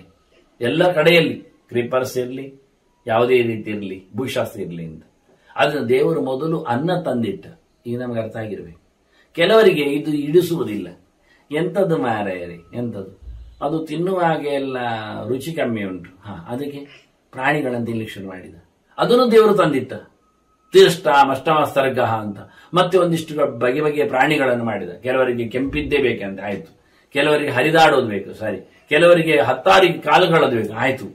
ನೋಡಿ, ಯಾವುದು ಬಿಡುವುದಿಲ್ಲ ಮನುಷ್ಯ ತಿನ್ಲಿಕ್ಕೆ. ಅಕ್ಟೋಬಸ್ ಹಿಡಿತಾನೆ, ಜೇಡ ತಿಂತಾನೆ, ಜಿರಳುಪ್ಪಿನಕಾಯಿ ಮಾಡುತ್ತಾನೆ, ಎಲ್ಲ ವಿಚಿತ್ರ ಚೇರಂಟೆಯನ್ನು ನುಂಗ್ತಾನೆ. ನೂರಾರು ಬಗೆಯ ವಿಚಿತ್ರವಾದ ಪ್ರಾಣಿ ಪ್ರಪಂಚ ಕೊಟ್ಟ. ಯಾಕೆ? ಮನುಷ್ಯ ಮುಂದೆ ಬರುತ್ತಾನೆ, ತಿನ್ಲಿಕ್ಕಿದ್ದಾನೆ ಅಂತ. ಇದೆರಡು ಮೊದಲು ಸೃಷ್ಟಿ ಮಾಡಿತ್ತು. ಮರಗಳನ್ನಟ್ಟು ಬೆಳೆಸಿ ಹಣ್ಣು ಹಂಪಲು ಮಾಡಿ ಪ್ರಾಣಿಗಳನ್ನು ತಂದಿಟ್ಟು ಕೊಬ್ಬಿಸಿ ಅವುಗಳನ್ನು ಮಾಂಸದಲ್ಲಿ ಮತ್ತೆ ಮನುಷ್ಯನ ತಂದ. ನೋಡು, ನಿನ್ನನ್ನು ಬರೆಸಿದ್ದೇನೆ, ನೀನು ಅಧ್ಯಯನ ಮಾಡು. ಖಾಲಿ ಹೊಟ್ಟೆಯಲ್ಲಿ ಕೂತ್ಕೊಂಡು ಕಲಿಬೇಡ. ತಿನ್ಲಿಕ್ಕೆ ಏನು ಬೇಕಾದ್ರೂ ಉಂಟು, ಮುಕ್ಕಲಿಕ್ಕೆ. ದೊಡ್ಡದು ಉಂಟು, ಅಡ್ಡದ್ದು ಉಂಟು, ಉದ್ದದ್ದು ಉಂಟು, ಅಡ್ಡ. ಉದ್ದದ್ದು ಅಂದ್ರೆ ಮರ, ಅಡ್ಡದ್ದು ಅಂದ್ರೆ ಪ್ರಾಣಿ, ಎರಡು ಉಂಟು. ಏನು ಬೇಕಾದ್ರೆ ಮಾಡು. ನನಗೆ ನೀನು ಕೊಡಬೇಕಾದ್ದೇನು ಕೇಳಿದ್ರೆ ಅಧ್ಯಯನ. ಯಾಕೆ? ಅವುಗಳು ಓದುವುದಿಲ್ಲ, ಅವುಗಳು ನಿನಗೆ ಸರೆಂಡರ್ ಆಗ್ತಾರೆ. ಯಾಕೆ? ನೀನು ಓದುವ ಇದ್ದೀನಿ. ಬಾಯಿ ಮುಚ್ಚಿ ಬಾಯಿಗೆ ಬೀಳ್ತಾವೆ. ಇರ್ಲಿ, ಓದ್ತಾನಲ್ಲ ಪಾಪ ಅಂತ. ನೋಡಿ ಇಷ್ಟು ಗಮ್ಮತ್ತು. ಓದುವ ಮಕ್ಕಳು ಅಂದಾಗ ತಂದೆ ತಾಯಿಗಳು ಅವರಿಗೆ ಭಾರಿ ಹೆಲ್ಪ್ ಮಾಡ್ತಾರೆ, ಕೆಲಸ ಮಾಡ್ತಾರೆ. ನಾನು ನೋಡಿದೆ ಚಿತ್ರ. ಒಂದು ಸಣ್ಣ ಗುಡ್ಡ, ಅದರ ಅಪ್ಪ ಕೂತಿದ್ದಾನೆ. ಇನ್ನೊಂದು ದೊಡ್ಡ ಗುಡ್ಡ, ಅದಕ್ಕೆ ಮಗನನ್ನು ಹತ್ತಿಸಬೇಕು. ಇದು ಸುಮ್ಮನೆ ಮಗನನ್ನು ಮೇಲಕ್ಕೆ ಕಳಿಸಬೇಕು, ಮಗುವನ್ನು ಮೇಲಕ್ಕೆ ಕಳಿಸಬೇಕು ಎನ್ನುವ ಇರಾದೆ ಇದು ಅಷ್ಟೇ. ಅದು ಹೆಣ್ಣಿರಲಿ ಗಂಡಿರಲಿ, ಚಿತ್ರ ಏನು ಅಂತ ಬೇಕಾಗಿಲ್ಲ. ಒಂದು ಎತ್ತರದ ಗುಡ್ಡ, ಅದು ಮುಂದಕ್ಕೆ ದೊಡ್ಡ ವಿಶಾಲವಾದ ಪ್ರಪಂಚವನ್ನು ಮುಡುತ್ತದೆ ಆ ಗುಡ್ಡ. ಇದು ಸಣ್ಣ ಗುಡ್ಡ, ಇದು ಏನು ಇಲ್ಲ, ನೀರಿನ ಮಧ್ಯೆಯಲ್ಲಿ ಕೂತಿದೆ. ಇದರಿಂದ ಏನು ವಿಶಾಲತೆ ಪಡೀಲಿಕ್ಕೆ ಆಗುದಿಲ್ಲ. ಈ ಮಗುವನ್ನು ಆಚೆ ಗುಡ್ಡಕ್ಕೆ ಕಳಿಸಿ ಅವನನ್ನು ದೊಡ್ಡ ಪ್ರಪಂಚದಲ್ಲಿ ದೊಡ್ಡದಾಗಿಸಬೇಕು ಎನ್ನುವ ಅಪ್ಪನಿಗೆ ಆಸೆ. ಕಳಿಸುವುದು ಹೇಗೆ? ಮಧ್ಯೆಯಲ್ಲಿ ಕಂದಕ ಇದೆ, ಹೊಂಡ ಇದೆ, ಕ್ಯಾಪ್ ಇದೆ. ಹಾಗಾಗಿ ಇಳಿದು ಹತ್ತು ಆಗಿಲ್ಲ, ಅದು ಹಾರುವಂತೆ ಆಗುವುದಿಲ್ಲ. ಅದು ಮಗು. ಅಪ್ಪ ಹೋಗಿ ಪ್ರಯೋಜನ ಇಲ್ಲ ಮಗುವನ್ನು ತರಲಿಕ್ಕೆ. ಅಪ್ಪ ಏನ್ ಮಾಡ್ತಾನೆ ಗೊತ್ತಾ? ಅಪ್ಪ ಏಣಿಯಂತೆ ಆ ಗುಡ್ಡಕ್ಕೆ ಮಲಗ್ತಾನೆ, ವಾಲ್ತಾನೆ, ಬೀಳುತ್ತಾನೆ. ಮಗು ಅವನನ್ನು ಹತ್ತಿಕೊಂಡು ಹೋಗಿ ಪಾಸಾಗಿ ವಿಶಾಲ ಪ್ರಪಂಚದಲ್ಲಿಗೆ ಸಾಗ್ತದೆ. ಅಪ್ಪ ಏನಾದ? ಅಪ್ಪ ಏಣಿಯಾದ. ಅವನನ್ನು ಮೆಟ್ಟಿಕೊಂಡು ಹಂತ ಹಂತದಲ್ಲಿ ಮಗು ಹತ್ತಿ ಬೆಳೆಯಿತು, ದೊಡ್ಡ ವಿಶಾಲ ಪ್ರಪಂಚಕ್ಕೆ ಹೋಯಿತು. ಮತ್ತೆ ಏಣಿಯನ್ನು ಎತ್ತಿಕೊಂಡು ಹೋಗ್ಲಿಕ್ಕೂ ಅದರಲ್ಲಿ ಆಗಲಿಲ್ಲ. ಏಣಿ ಮುರಿದೋಗಿ ಕೆಳಗೆ ಬೀಳುತ್ತದೆ, ಮುಗಿದೋಯ್ತು ಅದರ ಬದುಕು, ಅಷ್ಟೇ. ಹೀಗೆ ಪ್ರಪಂಚದಲ್ಲಿ ಬಂದ ಅಧ್ಯಯನಕ್ಕಾಗಿ ನಿಂತ ಈ ಸಾಧಕ ವ್ಯಕ್ತಿಗೆ ಮರಗಿಡಗಳು, ಪ್ರಾಣಿ ಪ್ರಪಂಚಗಳು, ಯಜ್ಞಯಾಗಕ್ಕಾಗಿ ಪ್ರಾಣಿಗಳು ತಮ್ಮ ಗೋಣನ್ನು ಕೊಟ್ಟವು, ಮರಗಿಡಗಳು ಸಮಿಧೆಗಳಾದವು. ನಿಮಗೆ ಸಾಧನೋಪಯೋಗಿಯಾಗಿ ಹೇಳುತ್ತೇನೆ ನಾನು. ಯಜ್ಞಶಿಷ್ಟ ಆಸಿನ ಸಂತ, ಹೀಗೆ ನೀನು ಭಗವದ್ ಆರಾಧನೆ ಮಾಡಿ ಅದನ್ನು ತಿಂದಾಕು ಅಂತ ಹೇಳಿ ಅಧ್ಯಯನ ಮಾಡು, ಕಲೀಲಿಕ್ಕೆ ಬಾ. ಆದ್ರಿಂದ ಕೃಷ್ಣ ಹೇಳ್ತಾನೆ, ಏ ಪ್ರಯಚ್ಛಂತಿ ವಿಪ್ರೇಭ್ಯ ಅಂತ ಹೇಳಿದ. ನೀವು ಏನು ಕೊಡುದು ಅದನ್ನು ಕಲಿತವರಿಗೆ ಕೊಡಿ. ಅನ್ನದಾನಂ ಸುಸಂಸ್ಕೃತಂ, ಒಳ್ಳೆ ರೀತಿಯಿಂದ ತಯಾರು ಮಾಡಿದ ಅನ್ನ. ಬೇಕಾದಲ್ಲಿ ತುಪ್ಪದಲ್ಲೇ ಅದನ್ನು ಕರೆದಿರಿ, ಅದಕ್ಕೆ ಡ್ರೈ ಫ್ರೂಟ್ಸ್ಗಳನ್ನೇ ಒಂದಿಷ್ಟು ಹಿಡಿಗೆ ಹಾಕಿಬಿಡಿ, ಅದಕ್ಕೆ ಇನ್ನು ಬೇಕಾದ್ರೆ ಪರಿಮಳ ಬರುವಂತೆ ಏನಾದರೂ ಮಾಡಿಕೊಳ್ಳಿ. ಒಟ್ಟಾರೆ ಸುಸಂಸ್ಕೃತಂ. ಅನ್ನದಾನಂ ಕೃತಂ ಅನ್ನದಾನಂ ಅಲ್ಲ, ಮಾಡಿದ್ದಲ್ಲ, ಬೇಯಿಸಿದ್ದಲ್ಲ, ಸಂಸ್ಕೃತಂ. ಅದನ್ನು ಪರಿಪೂರ್ಣವಾಗಿ ನಡೆಸಿಕೊಳ್ಳು. ಅದು ತಿಂದವನಿಗೆ ಸುಖ ಆಗಬೇಕು, ಮಾಡುವಾಗ ಸುಖದಲ್ಲಿ ಮಾಡಿರಬೇಕು, ಅದು ಭಗವಂತನ ಪ್ರಸಾದ ಆಗಿರಬೇಕು. ತಿಂದವಳಿಗೆ ಸುಖವನ್ನು ಕೊಡಬೇಕದು. ತಿಂದು ಹೊಟ್ಟೆ ಉಬ್ಬಿ ಆರೋಗ್ಯ ಕೆಟ್ಟಿ ಎಲ್ಲ ಆಗಬಾರ್ದು. ಅಂದ ಸುಸಂಸ್ಕೃತಂ ಅನ್ನದಾನ ವಿಪ್ರೇಭ್ಯ ಏ ಪ್ರಯಚ್ಛಂತಿ. ಕೃಷ್ಣ ಹೇಳ್ತಾನೆ ನೋಡಿ, ಎಷ್ಟು ಕಷ್ಟ ಉಂಟಲ್ಲ ಊಟ ಹಾಕ್ಲಿಕ್ಕೆ, ಎಷ್ಟು ಕಷ್ಟ ಉಂಟು ನೋಡಿ. ಅನ್ನದಾನ ಮಾಡೋದು ಅಂದ್ರೆ ಬೇಯಿಸಿದು ಕೊಡುವುದು, ಕ್ಯಾಟರಿಂಗ್ ಅಲ್ಲಿ ಇದ್ದಾರೆ 5 kg ತರಿಸುವುದು ಕೊಡುವುದು, ಏನಾಗುವುದಿಲ್ಲ. ನೀರಿನ ಶುದ್ಧತೆ, ಬೆಂಕಿಯ ಶುದ್ಧತೆ, ವಸ್ತುವಿನ ಶುದ್ಧತೆ. ನಾನು 3 ಹೇಳಿದ್ದಲ್ಲ. ಭೂತ ಅಂದ್ರೆ ಮಣ್ಣು, ನೀರು, ಬೆಂಕಿ. ನೀರು ಚೆನ್ನಾಗಿದೆಯಾ ಕೇಳಿದ್ರು, ಬೆಂಕಿ ಚೆನ್ನಾಗಿದೆಯಾ ಕೇಳಿದ್ರು, ಹಾಗಾದ್ರೆ ಅಕ್ಕಿ ಚೆನ್ನಾಗಿದೆಯಾ ಕೇಳಿದ್ರು. ಮಣ್ಣು ನಮ್ದು ಇದು 3 ಸರಿ ಇಲ್ಲ. ಪದಾರ್ಥಗಳು ಕೆಮಿಕಲೈಸ್ಡ್ ಎಲ್ಲ, ಮತ್ತೆ ಎಂಜಲು ಎಲ್ಲಿಂದ ಹೇಗೋ ಯಾರೋ ತಂದದ್ದು ಹೇಗೋ ಇರ್ತದೆ. ಆದ್ರಿಂದ ಅಕ್ಕಿಯ ಬಗ್ಗೆ, ಅನ್ನದ ಬಗ್ಗೆ ಕೇಳಲಿಕ್ಕೆ ಹೋಗಬೇಡಿ. ನೀರಿನ ಬಗ್ಗೆ ಅದು ಹಾಗೆ, ಯಾರದ್ದೋ ಮನೆಯಿಂದ ಎಲ್ಲಿಂದಲೂ ಬಂದ, ಯಾವುದೋ ಟ್ಯಾಂಕಿಯಿಂದ, ಯಾವುದೋ ನಳ್ಳಿಯಿಂದ ಯಾರೋ ಮುಟ್ಟಿದ, ಯಾರೋ ತೊಳೆದ, ಯಾರೋ ಉಳಿದ, ಯಾರೋ ಉಪಯೋಗಿಸಿದ ಕೆಲವೊಮ್ಮೆ ನೀರುಗಳ ಸಂಪರ್ಕದಲ್ಲಿ ಒಳಗಾದದ್ದು.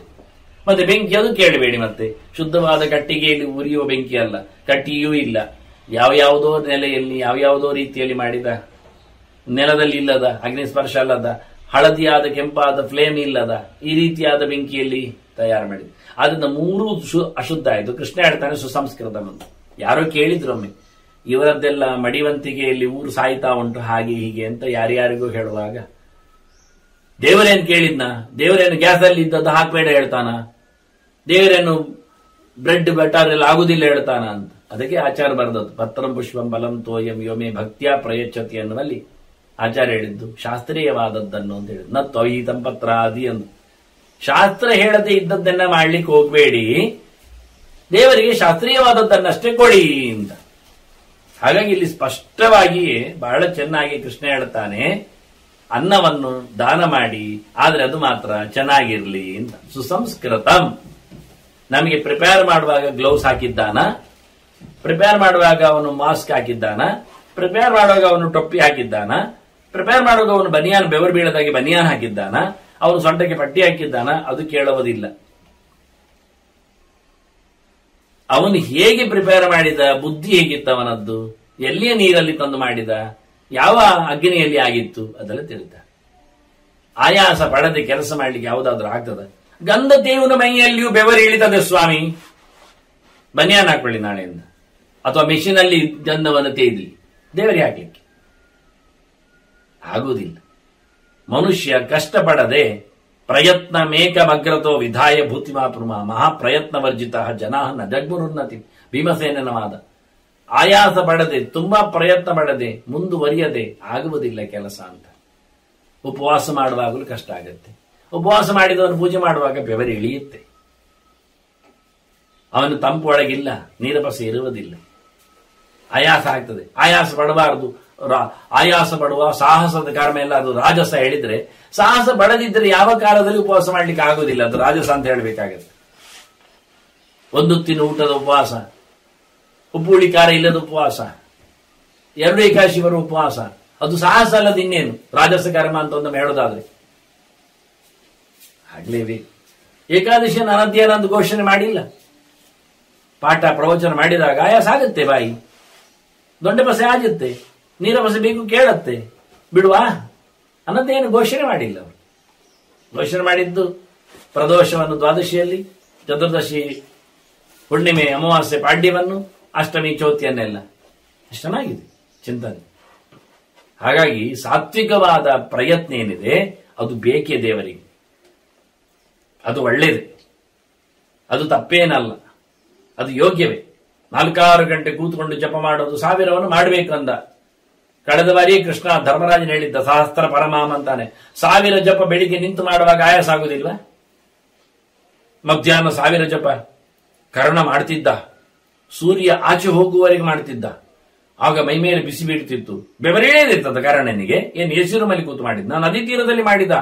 ಕುಂತಿ ಆತನ ಬೆನ್ನ ಹಿಂದಿನ ಶಾಲಿನ ನೆರಳಿನಲ್ಲಿ ಅವಿತು ಕೂತಿದ್ಲು ಮಾತಾಡ್ಲಿಕ್ಕೆ, ಕೇಳಲಿಕ್ಕೆ. ಆಕೆಗೆ ಬಸವಿಳಿತಾ ಇತ್ತು. ಕರ್ಣ ಸಂಜೆ ಹೊತ್ತಿನಲ್ಲಿ ಸೂರ್ಯಗೆ ಮುಖ ಹಾಕೊಂಡು ನಿಂತಾಗ ಸಂಜೆ ಜಪ, ಆಯಾಸ ಪಡೆದ ಕೆಲಸ ಆಗುದಿಲ್ಲ. ಮೈಯಲ್ಲಿ ಬೆವರು ಇಳಿಬಾರದು ಅಂದ್ರೆ ದೇವರ ಸೇವೆ ಅಲ್ಲ. ಶುದ್ಧತೆಯನ್ನು ಕಾಪಾಡಿಕೊಳ್ಬೇಕೆನ್ನುವುದರಲ್ಲಿ 2 ಮಾತಿಲ್ಲ. ಅದಕ್ಕಾಗಿ ಆಧುನಿಕತೆಯನ್ನು ಮೆರೆಯುವುದು ಅತ್ಯಂತ ಹೇಸಿಗೆಯ ಕೃತ್ಯ ಅನಿಸ್ತದೆ. ಇದರಲ್ಲಿ ಸುಸಂಸ್ಕೃತ ಎನ್ನುವ ಮೂಲಕ ಇದನ್ನು ಕೃಷ್ಣ ನಮಗೆ ಪಾಠ ಮಾಡಿದ್ದ. ಚೆನ್ನಾಗಿ ತಯಾರು ಮಾಡಿದ ಸಾಂಸ್ಕೃತಿಕ ಮೌಲ್ಯಗಳನ್ನು ಹೊತ್ತಿರುವಂತೆ ತಯಾರಿಸಿದ ಅಡುಗೆಯನ್ನು, ಅನ್ನವನ್ನು ದಾನ ಮಾಡಲಿಕ್ಕೆ ಉಂಟು ಹೇಳ್ತಾನೆ. ಯಾಕೆಂದ್ರೆ ಇದರಿಂದ ಊಟ ಮಾಡಿದವರಲ್ಲಿ, ಅಡುಗೆ ಪಡೆದವರಲ್ಲಿ 3 ಮುಖದಿಂದ ಕೆಲಸ ಆಗುತ್ತಲ್ಲ. ಅನ್ನಮಶಿತಂ ತ್ರೇಧಾ ವಿಧೀಯತೆ ಅಂತ ಅದು ದೊಡ್ಡ ಪ್ರಯೋಗದಲ್ಲಿ ಹೇಳಿದ ಮಾತುಗಳವೆಲ್ಲ. ಉಂಡ ಆಹಾರ 3 ಮುಖದಲ್ಲಿ ದೇಹದ ಒಳಗೆ ಬದಲಾವಣೆಗೊಳ್ಳುತ್ತೆ. ಅದರಲ್ಲಿ ಅತ್ಯಂತ ಸೂಕ್ಷ್ಮವಾದೊಂದು ಮನಸ್ಸು ಹೋಗುತ್ತಲ್ಲ. ಆದ್ರಿಂದ ಅದು ದೇವರ ಪ್ರಸಾದವಾಗಿದ್ದಾಗ, ಮಡಿವಂತಿಗೆಯಲ್ಲಿ ಸಂಪಾದನೆ ಮಾಡಿದಾಗ, ದೇವರ ಚಿಂತನೆಯಲ್ಲಿ ಅದನ್ನು ಬುದ್ಧಿಪೂರ್ವಕವಾಗಿ ತಯಾರಿಸಿದಾಗ ಮನುಷ್ಯನ ಬುದ್ಧಿ ಉನ್ನತ ಮಟ್ಟಕ್ಕೆ ಹೋಗ್ತದೆ. ಅದರಲ್ಲಿನ ನಡುವಿನ ಅಂಶ ಅದು ಮೈಯ ಮಾಂಸ ಖಂಡಗಳಿಗೆಲ್ಲ ಅಂದ್ರೆ ಒಳ್ಳೆಯ ರೀತಿಯಲ್ಲಿ ಬೆಳೀತದೆ, ದಷ್ಟಪುಷ್ಟವಾಗಿ ಗಟ್ಟಿಮುಟ್ಟಾಗಿ. ಎಲ್ಲಿಯೋ ಬಾಪು ಮುದ್ದೆಯಾಗಿ ಕಡಸುಗಳಾಗಿ, ಎಲ್ಲೋ ಹೆಂಟೆಗಳಾಗಿ ಬರುವುದಿಲ್ಲ, ಬೊಜ್ಜು ಗಿಜ್ಜುಗಳಂತೆ. ಆನಂತರದಲ್ಲಿ ಅತ್ಯಂತ ಸ್ಥೂಲವಾದದ್ದು ಮಲವಾಗಿ ಹೋಗುತ್ತೆ, ಕ್ಲೀನ್ ಆಗುತ್ತೆ, ಕೂಡಲೇ ಹೋಗ್ಬೇಕು, ಹೊರಟೋಗುತ್ತೆ. ಅಂದ್ರೆ ನಮ್ಮ ಡಿಸ್ಚಾರ್ಜ್ ಇಂದ್ರಿಯಗಳಿಗೂ ವಿಸರ್ಗೇಂದ್ರಿಯಗಳಿಗೂ ಕೆಲಸ ಆಗುತ್ತೆ. ಅವುಗಳು ಬದುಕಿರುತ್ತವೆ. ಡೈಲಿ ಚಾರ್ಜ್ ಮಾಡದಿದ್ರೆ ಬ್ಯಾಟ್ರಿ ಸಾಯುದಿಲ್ವಾ? ಹಾಗೆ ದೇಹದಲ್ಲಿ ಎಲ್ಲ ಇಂದ್ರಿಯಗಳು ಕೆಲಸ ಮಾಡಿದ್ರೆ ಚೆನ್ನಾಗಿರುತ್ತ. ಒಂದನ್ನು ಉಪವಾಸ ಹಾಕಿ ಒಂದನ್ನು ನಿಲ್ಲಿಸಿದ್ರೆ ಇನ್ನೊಂದು ಕೆಲಸ ಮಾಡೋದಿಲ್ಲ ನಾಳೆ. ಹೀಗಾಗಿ ಇಂತಹ ಅನ್ನದ ಪ್ರಕ್ರಿಯೆಗಳು ಇರಲಾಗಿ ಮನುಷ್ಯನ 3 ಮುಖದ ಬೆಳವಣಿಗೆಯಲ್ಲಿ, ಸರ್ವತೋಮುಖವಾದ ವಿಕಾಸದಲ್ಲಿ ವ್ಯವಸ್ಥೆ ಇರಲಿಕ್ಕಾಗಿ ಅನ್ನವನ್ನು ಸುಸಂಸ್ಕೃತ ಅಂತ ಹೇಳಿದ ಕೃಷ್ಣ. ಅದು ಕೊಡುವವನನ್ನು, ಪಾತ್ರವನ್ನು ಚೆನ್ನಾಗಿ ಹುಡುಕಿ ಹೇಳಿದ. ಇಲ್ಲಾದ್ರೆ ಕೃಷ್ಣನಿಗೆ ಏ ಪ್ರಯಚ್ಛಂತಿ ವಿಪ್ರೇಭ್ಯ ಹೇಳ್ಬೇಕಾಗಿಲ್ಲ, ಕ್ಷುದಿತೇಭ್ಯ ಅಂತ ಹೇಳ್ಬೋದಿತ್ತು. ಹಸಿವೆ ಆದವರಿಗೆ ಯಾರು ಅನ್ನ ಕೊಡ್ತಾನೋ ಅವನು ಆರಾಮವಾಗಿ ಬರ್ತಾನೆ. ಕೃಷ್ಣಗೆ ಹೇಳಲೇ ಇಲ್ಲ ನೋಡಿ. ಅನ್ನದಾನಕ್ಕೆ ಜಾಗ ಹೇಳುತ್ತಾನೆ, ನನ್ನ ತಿಳಿದವನಿಗೆ ಅಂತ, ನನ್ನವನಿಗೆ ಅಂತ ಬಾಯಿ ಬಿಟ್ಟು ಹೇಳಿಬಿಟ್ಟು. ಏ ಪ್ರಯಚ್ಛಂತಿ ವಿಪ್ರ, ಇಲ್ಲಿ ಎಲ್ಲ ಕಡೆ ನೋಡಿದಲ್ಲ, ವಿಪ್ರ ಪ್ರಸಾದಾತ್ ಧರಣಿ ದರೋಹಂ ಹೇಳಿದನು. ಕೃಷ್ಣ ಬೇಕೆಂದಲೇ ಇಡೀ ಧರ್ಮರಾಜ ಹೇಳುವಲ್ಲಿ ಎಲ್ಲ ವಿಪ್ರ ಶಬ್ದವನ್ನು 100 ಬಾರಿ ಕರೆದೇ ಹೇಳ್ತಾನೆ. ವಿಷ್ಣುಪರ ವಿಷ್ಣುಪರ ವಿಷ್ಣುಪರ ಅಂತ ಹೇಳಿದ್ದು ಇದು ಎಬ್ರಿವೇಷನ್ ಲ್ಯಾಂಗ್ವೇಜ್, ಎಲ್ಲರಿಗೂ ಗೊತ್ತುಂಡ ಅರ್ಥ ಶಬ್ದ. ವಿಷ್ಣುಪರನಿಗೆ ವಿಷ್ಣುಪರನಿಗೆ ವಿಷ್ಣುಪರನಿಗೆ ಅಂತ ಕೃಷ್ಣ ಹೇಳಿ ಹೇಳಿ ಹೇಳಿ ಎಷ್ಟು ಚೆನ್ನಾಗಿದೆ. ತೈಸ್ತು ದತ್ತ ಸ್ವಯಂ ಪ್ರಾಣ ಭವಂತಿ ಭರತರ್ಷಭ. ಹೀಗೆ ಇಂಥವರಿಗೆ ನೀನು ಅನ್ನದಾನ ಮಾಡಿದ್ರೆ ವಿಷಯ ಏನಾಗುತ್ತೆ ಗೊತ್ತಾ? ಅನ್ನದಲ್ಲಿ ಮನುಷ್ಯನ ಬದುಕಿರ್ಲಿಕ್ಕೋಗಿ ನೀನು ಪ್ರಾಣದಾನ ಮಾಡಿದ ಹಾಗೆ. ಹೌದಲ್ಲ, ಒಬ್ಬ ವ್ಯಕ್ತಿಯ ಪ್ರಾಣ, ನಾನು ಅದಕ್ಕೆ ಹೇಳಿದ, ನಾನು ಪ್ರಾಣನ ಅಥವಾ ಪ್ರಾಣ ಎನ್ನುವುದು ಅನ್ನದಿಂದಲೇ ಸಾಧ್ಯ. ಊಟ ಮಾಡಿದ್ದರ 3 ಮುಖದಲ್ಲಿ ಒಂದು ದೇಹಕ್ಕೆ ತ್ರಾಣ ಬರ್ತದೆ, ಇನ್ನೊಂದು ಬುದ್ಧಿಯಲ್ಲಿ ಪ್ರಾಣ ನಿಲ್ತಾನೆ, ಇನ್ನೊಂದು ಅಪಾನನಾಗ್ತಾನೆ, ಹಾಳನ್ನು ಕೆಳಗೆ ಕಳಿಸ್ತಾನೆ. ಅದರ ದೇಹದ ಪೂರ್ಣತೆಗೆ ಕಾರಣ ಅನ್ನ. ಆದ್ರೆ ನೀನು ಒಬ್ಬನಿಗೆ ಅನ್ನದಾನ ಮಾಡಿದ್ರೆ ನೀನು ಜೀವದಾನ ಮಾಡಿದಾಗೆ. ಜೀವ ಅಂದ್ರೆ ಜೀವ ಅಲ್ಲ, ಜೀವನದಾನ ಅಂದ್ರೆ ಪ್ರಾಣದಾನ ಮಾಡಿದಾಗೆ. ಅವನಿಗೆ ಪ್ರಾಣ ಕೊಟ್ಟಾಗಿ. ಒಂದು ಊಟ ಸಾಕು ಒಬ್ಬನಿಗೆ ಒಂದು ದಿನದ ಪ್ರಾಣ ಬದುಕಿಸಲಿಕ್ಕೆ, ಇರ್ಲಿಕ್ಕೆ. ಮತ್ತೆ ನಾಳೆ ನೋಡುವ. ಅಂದ್ರೆ ಪ್ರತಿನಿತ್ಯ ಊಟ ಹಾಕುವ ಮೂಲಕ ಏನಾಯ್ತು ಅಂದ್ರೆ ಅವನಿಗೆ ಪ್ರಾಣದಾನ ಮಾಡಿದಾಗೆ. ಎಷ್ಟು ಖುಷಿ ನೋಡಿ. ಒಬ್ಬ ಮನುಷ್ಯನನ್ನು ಬದುಕಿಸಿದ್ದಕ್ಕೆ, ಉಳಿಸಿದ್ದಕ್ಕೆ ಕಾರಣ ಆಗುವಂತ ಅನ್ನದಾನ ಇರಲಿ. ಅನ್ನದಿಂದ ಅನ್ನಾದ ರಕ್ತಂಚ ಶುಕ್ಲಂಚ ಅನ್ನೇ ಜೀವ ಪ್ರತಿಷ್ಠಿತ ಇಂದ್ರಿಯಾಣಿ ಚ ಬುದ್ಧಿಷ್ಟ ಪುಷ್ಣಂಜನ್ಯೇನ ನಿತ್ಯಶಃ. ಅನ್ನ ಊಟ ಮಾಡಿದರೆ ಗಂಡಿನ ದೇಹದಲ್ಲಿ ವೃದ್ಧಿ ಆಗತ್ತದೆ, ಅದು ಹೆಣ್ಣಿನ ದೇಹದಲ್ಲಿಯೂ ಶುಕ್ರ ಉತ್ಪತ್ತಿ ಆಗುತ್ತೆ. ಇಬ್ಬರು ಸಹಾಯಕರಾಗ್ತಾರೆ ಸೃಷ್ಟಿಗೆ ವಿಷಯದಲ್ಲಿ. ಅದನ್ನ ಅನ್ನ ಊಟ ಮಾಡದೇ ಇದ್ರೆ ದೇಹದಲ್ಲಿ ಮತ್ತೆ ಯಾವುದೇ ರೀತಿಯಾದ ತ್ರಾಣ ಇರುವುದಿಲ್ಲ, ಮುಂದುವರಿಕೆ ಆಗುವುದಿಲ್ಲ. ಆದ್ರಿಂದ ಅನ್ನದಾನದಿಂದಾಗಿ ಗಂಡಿನಲ್ಲಿ ಆದರೆ ಗಂಡಿನಲ್ಲಿ, ಹೆಣ್ಣಿನಲ್ಲಿ ಆದರೆ ಹೆಣ್ಣಿನಲ್ಲಿ, ಅವರವರಲ್ಲಿ ಅವರವರ ಯೋಗ್ಯತೆಯ ಧಾತುವಿನ ಪುಷ್ಟಿಗೆ ಅದು ಕಾರಣ ಆಗ್ತದೆ. ಅದನ್ನು ಊಟ ಮಾಡಲೇಬೇಕು, ಊಟದಿಂದ ಅದು ಆಗ್ತದೆ. ಅದರೊಟ್ಟಿಗೆ ಅನ್ನೇ ಜೀವ ಪ್ರತಿಷ್ಠಿತ, ಪ್ರತಿಯೊಂದರ ಜೀವ ಉಂಟಲ್ಲ ಅದು ನಿಂತದ್ದು ಊಟದಲ್ಲಿ. ಕೆಲವರು ಮಾತ್ರ ಹೇಳುದು ಕೆಲವು ಅನ್ನಗತ ಪ್ರಾಣ, ಕಲಿಯುಗದಲ್ಲಿ ಎಲ್ಲ ಹಾಗೆ ಅಂತ. ಯಾವ ಯುಗದಲ್ಲಿಯೂ ಜೀವ ಊಟ ಇಲ್ಲದೆ ಸಾಯ್ತದೆ, ಆಯ್ತು, ದೇಹವನ್ನು ಬಿಟ್ಟು ಹೋಗ್ತದೆ. ಈ ದೇಹದಲ್ಲಿ ಅನ್ನ ಇದ್ದಾಗ ಜೀವನಿಗೆ ಕೆಲಸ ಮಾಡಲಿಕ್ಕೆ ಬರ್ತದೆ. ಅದಕ್ಕೆ ಹೇಳಿದವರು ಮುಂದೆಲ್ಲ ಇಂದ್ರಿಯಾಣಿಚ್ಛ, ಎಲ್ಲ ಇಂದ್ರಿಯಗಳು, ಬುದ್ಧಿಶ್ಚ, ಸೂಕ್ಷ್ಮದಿಂದ ಬುದ್ಧಿ ಮತ್ತು ಇಂದ್ರಿಯಗಳು, ಕಣ್ಣು ಕಾಣುವುದಾಗ್ಲಿ, ಕಿವಿ ಕೇಳುವುದಾಗ್ಲಿ, ಬಾಯಿ ಮಾತಾಡುವುದಾಗ್ಲಿ, ಈ ಕೈಕಾಲುಗಳು ಅಲ್ಲಾಡುದ, ಈ ಎಲ್ಲ ಕೆಲಸಗಳಿಗೂ ಕಾರಣವಾದದ್ದು ಕೇಳಿದ್ರೆ ಊಟವೇ. ಉಷ್ಣಂತ್ಯನ್ನೇನ, ಯಾವತ್ತು ಇಂದ್ರಿಯಗಳ ಪೋಷಣೆ ನಿತ್ಯ ಊಟದಿಂದ ಪ್ರತಿನಿತ್ಯ ಮಾಡಬೇಕು. ಅದಕ್ಕೆ 15 ದಿವಸಕ್ಕೊಮ್ಮೆ ಮಾಡಿಬಿಡುವ, ಅದಾಗುವುದಿಲ್ಲ. ದಿನಾ ಕೊಡಬೇಕು. ದಿನಾ ಕೊಡುವ ಮೂಲಕ ಆ ದಿನದ ಕೆಲಸ ಆಗಿ ಹೋಗ್ತದೆ. ತೇಜೋ ಬಲಂಚ ರೂಪಂಚ ಸತ್ವಂ ವೀರ್ಯಂ ಧೃತಿ ದ್ಯುತಿ ಜ್ಞಾನಂ ಮೇಧ ತಥಾ ಆಯುಶ್ಚ ಸರ್ವಮನ್ನೇ ಪ್ರತಿಷ್ಠಿತ. ಅನ್ನದಲ್ಲಿ ಏನಿಲ್ಲ ಕೇಳಿದ್ರೆ, ಅನ್ನ ಹಾಕಿದ್ದರಿಂದ ಅವನಿಗೆ ತೇಜಸ್ಸು ಒಳ್ಳೆ ಕಾಂತಿಮೈಯಲ್ಲಿ ಬರ್ತದೆ, ಕಣ್ಣಿನಲ್ಲಿ ಒಳ್ಳೆ ತೇಜಸ್ಸು ಕಾಣ್ತದೆ, ದೇಹದಲ್ಲಿ ಒಳ್ಳೆ ಶಕ್ತಿ ಇರ್ತದೆ. ಬಲ ಏನ್ ಮಾಡ್ಲಿಕ್ಕೆಲ್ಲ ಬಲ, ಶಯನೋ ಥಾನ ಗಮನ ಗ್ರಹಣ ಆಕರ್ಷಣ ನಿಜ. ಏಳ್ಲಿಕ್ಕೆ ಕೂಡುವುದಿಲ್ಲ ಊಟ ಮಾಡದಿದ್ರೆ, ಎದ್ರೆ ಕೂತ್ಕೊಳ್ಳಿಕ್ಕೆ ಆಗೋದಿಲ್ಲ, ಹೋಗ್ಲಿಕ್ಕೆ ಆಗೋದಿಲ್ಲ, ಹಿಡಿಲಿಕ್ಕೆ ಆಗೋದಿಲ್ಲ, ನಡಿಲಿಕ್ಕೆ ಆಗೋದಿಲ್ಲ. ಎಲ್ಲ ಕ್ರಿಯೆಗಳಿಗೂ ಕಾರಣ ಯಾವುದು ಕೇಳಿದ್ರೆ ಬಲ. ಬಲ ಎಲ್ಲಿಂದ ಕೇಳಿದ್ರೆ ಅನ್ನದಿಂದ. ದೇಹದ ಬಲ, ಮನಸ್ಸಿನ ಬಲ, ಮಾತಿನ ಬಲ, ಎಲ್ಲಕ್ಕೂ ಕಾರಣ ಅನ್ನದ ಬಲ. ಅದರಿಂದ ಊಟ ಮಾಡಿ ಅಂತ. ಊಟ ಕೊಡಿ, ಊಟ ಕೊಡುವುದರಿಂದ ಮತ್ತೊಬ್ಬರಿಗೆ ಬಲ ಕೊಟ್ಟ ಹಾಗೆ, ರೂಪ ಕೊಟ್ಟ ಹಾಗೆ. ಚೆಲವು ಬರುವುದು ಊಟದಿಂದ. ಊಟ ಮಾಡದವರು ಎಂತದನ್ನೇ ಇದೆಲ್ಲ ಮಾಡಿಕೊಳ್ಳುವವರಿಗೆ, ಡಯಟ್ ಎಲ್ಲ ಮಾಡಿಕೊಳ್ಳುವವರಿಗೆ ನೋಡ್ಲಿಕ್ಕೆ ಆಗುದಿಲ್ಲ, ಮುಸುಣ್ಣು ಮೂತಿ ಎಲ್ಲ ಒಂಥರ ಇರ್ತಾರೆ, ಪ್ರೇತದ ಅಂಗಡಿ ಇದ್ದಾಗಿರ್ತದೆ. ಅದಕ್ಕೆ ಒಳ್ಳೆ ರೂಪ, ಒಳ್ಳೆ ಕಾಂತಿ, ಒಳ್ಳೆ ತೇಜಸ್ಸು, ಒಳ್ಳೆ ಮಾತು, ಒಳ್ಳೆ ಶಕ್ತಿ, ಒಳ್ಳೆ ಬಲ, ಒಳ್ಳೆ ಕಸುಬು, ಗಂಭೀರವಾದ ಮಾತುಗಳು, ಜೊತೆಯಲ್ಲಿ ತಾಕತ್ತು, ಧೈರ್ಯ, ಅವೆಲ್ಲ ಊಟದಿಂದ ಬರ್ತದೆ ಅಂತಾನೆ. ಗಟ್ಟಿಮುಟ್ಟಾಗಿರ್ತಾನೆ, ಯಾವುದಕ್ಕೂ ಹೆದರುವುದಿಲ್ಲ, ಇನ್ನೊಬ್ಬರನ್ನು ವಿಶೇಷವಾದ ಮಾತಿನಿಂದ ತಿಳಿಸಿಕೊಡ್ತಾನೆ. ಜ್ಞಾನ ಅದು ಬೆಳೀಲಿಕ್ಕೆ ಬೇಕು, ಮೇಧಾಶಕ್ತಿಗೆ ಬೇಕು. ಆಯುಷ್ಯ ವೃದ್ಧಿ ಆಗುವುದು ಊಟದಿಂದ ಅಂತಾರೆ ನೋಡಿ. ಊಟ ಮಾಡ್ತಾ ಬಂದ್ರೆ ಬದುಕ್ತಾನೆ, ಮುಂದುವರಿತಾನೆ, ಬದುಕು ಉಂಟು ಅಂತಾದ್ರೆ. ಹೀಗಾಗಿ ಎಲ್ಲವೂ ಅನ್ನದಲ್ಲಿ ಕೂತಿದೆ. ಎಲ್ಲರ ಪೂಜೆ ಪುನಸ್ಕಾರಗಳು ಅನ್ನದಲ್ಲಿ ಉಂಟು. ದೇವ ಮಾನವ ತಿರ್ಯಕ್ಷು ಸರ್ವಲೋಕೇಶು ಸರ್ವದಾ. ಯಾವತ್ತು ನೋಡಿದ್ರು ಎಲ್ಲಾ ಲೋಕದಲ್ಲಿಯೂ ಎಲ್ಲರಿಗೂ ಅನ್ನಬೇಕು. ಪ್ರಾಣಿಗಳಿಗೆ ಊಟ ಆಗ್ತದೆ, ಚೆನ್ನಾಗಿ ಆಗ್ತದೆ, ರುಚಿ ಆಗ್ತದೆ. ಮನುಷ್ಯರಿಗೆ ಬೇಕೇ ಬೇಕು. ದೇವತೆಗಳಿಗೆ ಹೌದಪ್ಪ ಅಂತಾನೆ. ಹೇಗೆ ದೇವತೆಗಳಿಗೆ ಚೌರುವೆ ಕೊಡುದಲ್ವ, ನಾವು ಆಹುತಿ ಕೊಡುದು, ಅನ್ನವನ್ನೇ ಮಾಡಿ ಹಾಕುದಲ್ವಾ. ಚಲು ಶ್ರಪಣ ಎಲ್ಲ ಮಾಡ್ಲಿಕ್ಕೆ ಬೇಯಿಸಿ ಹಾಕ್ಲಿಕ್ಕೆಲ್ಲ ಉಂಟು, ತಂದದ್ದು ತೊಳಿಲಿಕ್ಕೆ ಎಲ್ಲ ಉಂಟು ವ್ಯವಸ್ಥೆ. ಅದಕ್ಕೆ ಸಹ ಅಂದ್ರೆ ದೇವತೆಗಳಿಗೆ, ಪಿತೃಗಳಿಗೆ, ಪಿಂಡಕ್ಕೆ, ಶ್ರಾದ್ದಕ್ಕೆ ಅನ್ನವೇ ಅಲ್ವಾ. ಪಿತೃಗಳಿಗೆ ಬೇಕು, ಬಲಿದಾನಗಳಿಗೆ, ನಾಗಬಲಿ, ಯಕ್ಷಬಲಿ, ಭೂತಬಲಿ, ಈ ಪೂಜೆ ಪುನಸ್ಕಾರಗಳಲ್ಲಿ, ಉತ್ಸವ ಬಲಿ ನೋಡಿ ಎಲ್ಲ ಅನ್ನ ಹಾಕುದು ನೋಡ್ಲಿಲ್ಲ ನೀವು. ರಥದ ಸುತ್ತ, ಬಲಿಗಲ್ಲಿಗಳ ಮೇಲೆ, ದೇವಸ್ಥಾನ ಸುತ್ತ ಎಲ್ಲ ಈ ಎಲ್ಲ ಪ್ರಕ್ರಿಯೆಗಳು ಎಲ್ಲಾ ದೇವತೆಗಳಿಗೂ ಅನ್ನ. ಅದರೊಟ್ಟಿಗೆ ಬೇರೆಲ್ಲ ಸೇರ್ತದೆ.